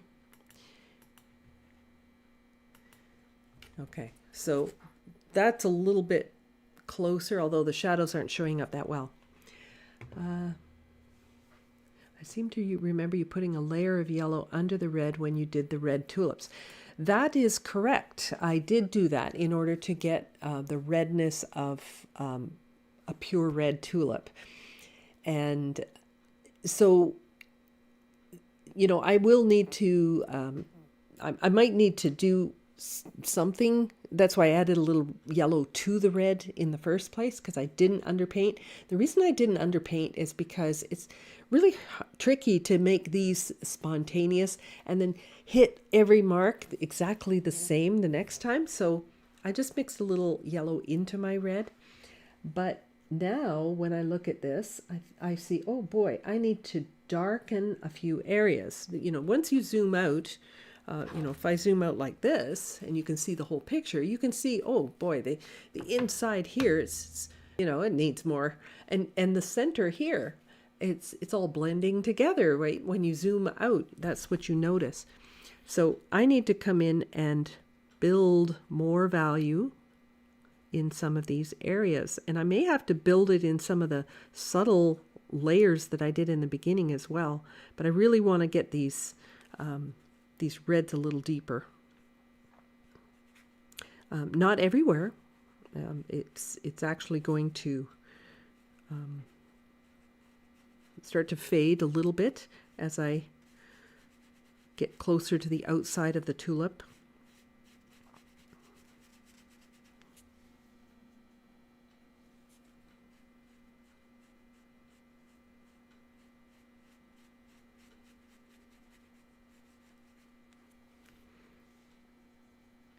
And a little more in the middle. So you see it's usually the lower part of the petal, or the pattern in the petal.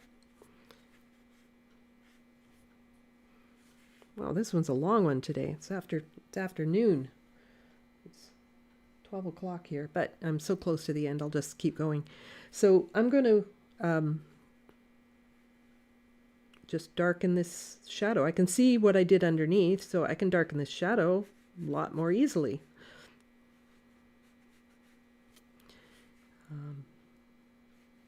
How about here? We've got this dark part of the shadow right here. Deepen the red.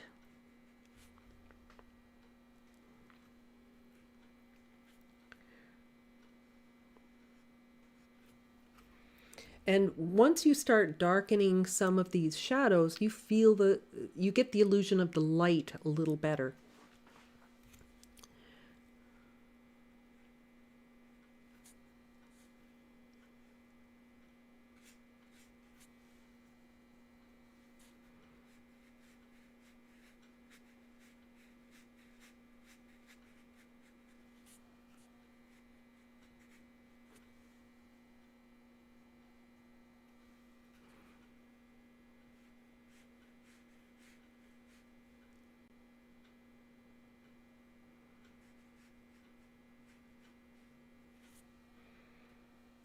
I feel the sort of punchiness of those reds once you get some kind of cooler reds in there. And for the deeper red, I put a little bit of that cobalt blue into it.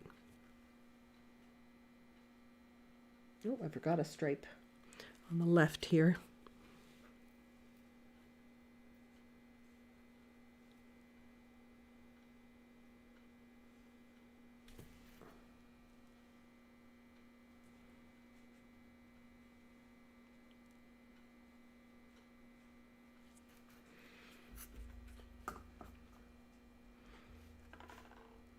Okay. So now that I have my reds on there, I'm gonna set it aside for a while. I'm gonna live with it and see what is it that I need to adjust. And I can already see some of these things I want to adjust a little bit more, because I can't make this part look light enough without darkening what's beside it a little bit more. Now in person it does look a little bit darker than what it looks like on screen, but what that darkening is going to look like when you actually go to do it is coming in to put in more color into these areas. I've got a little bit too orange, so we'll put a little bit more red in there.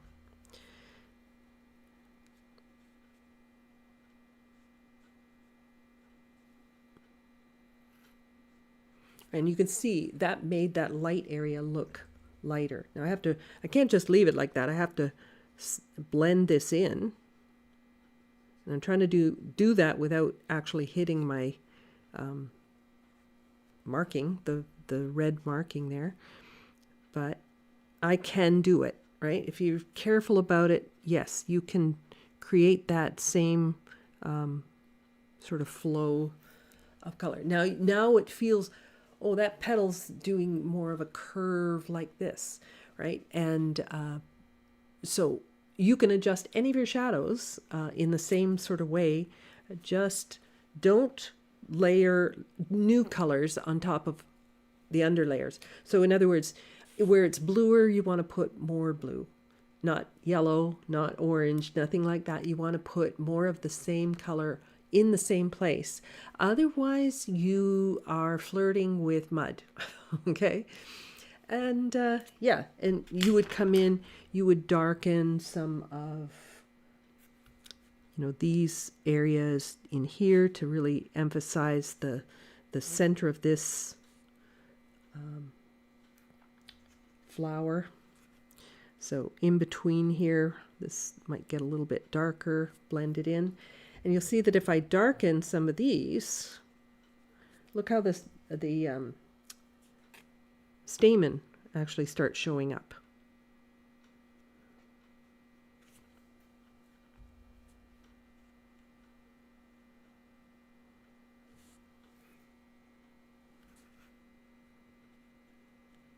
I knew this was going to be a long one today. But yeah, I hope you don't mind.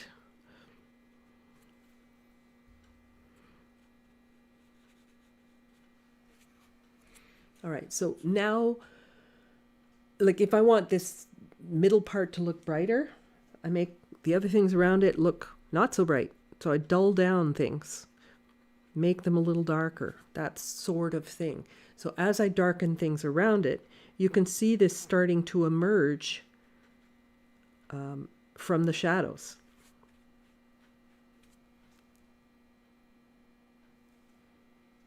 And I can just build it up at my own pace. When you work with 100% cotton paper, quality paper, you can build and you can put a lot of layers on. Okay, so fussing and fiddling I won't do on screen. That's, I could be here all day. But you can see the idea of getting the background all done just in one go, basically, and then approaching the shadows on the flower itself. Yeah, I can definitely see some of these shadows need to be darker. But and then finally you will put in your pattern on your flowers. You think when you're putting these shadows in, you think they're dark, and it's so easy to be fooled by the whiteness of the paper. You think it's dark in relation to that, but you can always build it up if you need to. So things like I'm doing right now.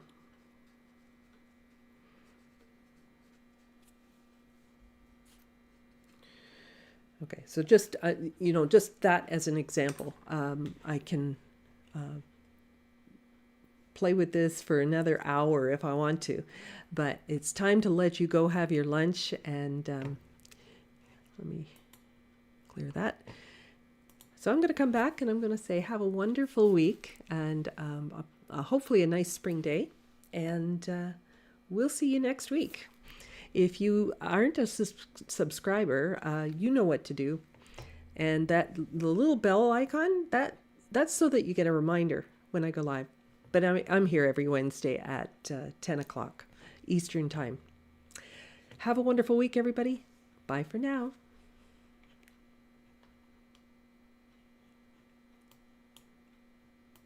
If I can find the exit button, where'd it go? See you later.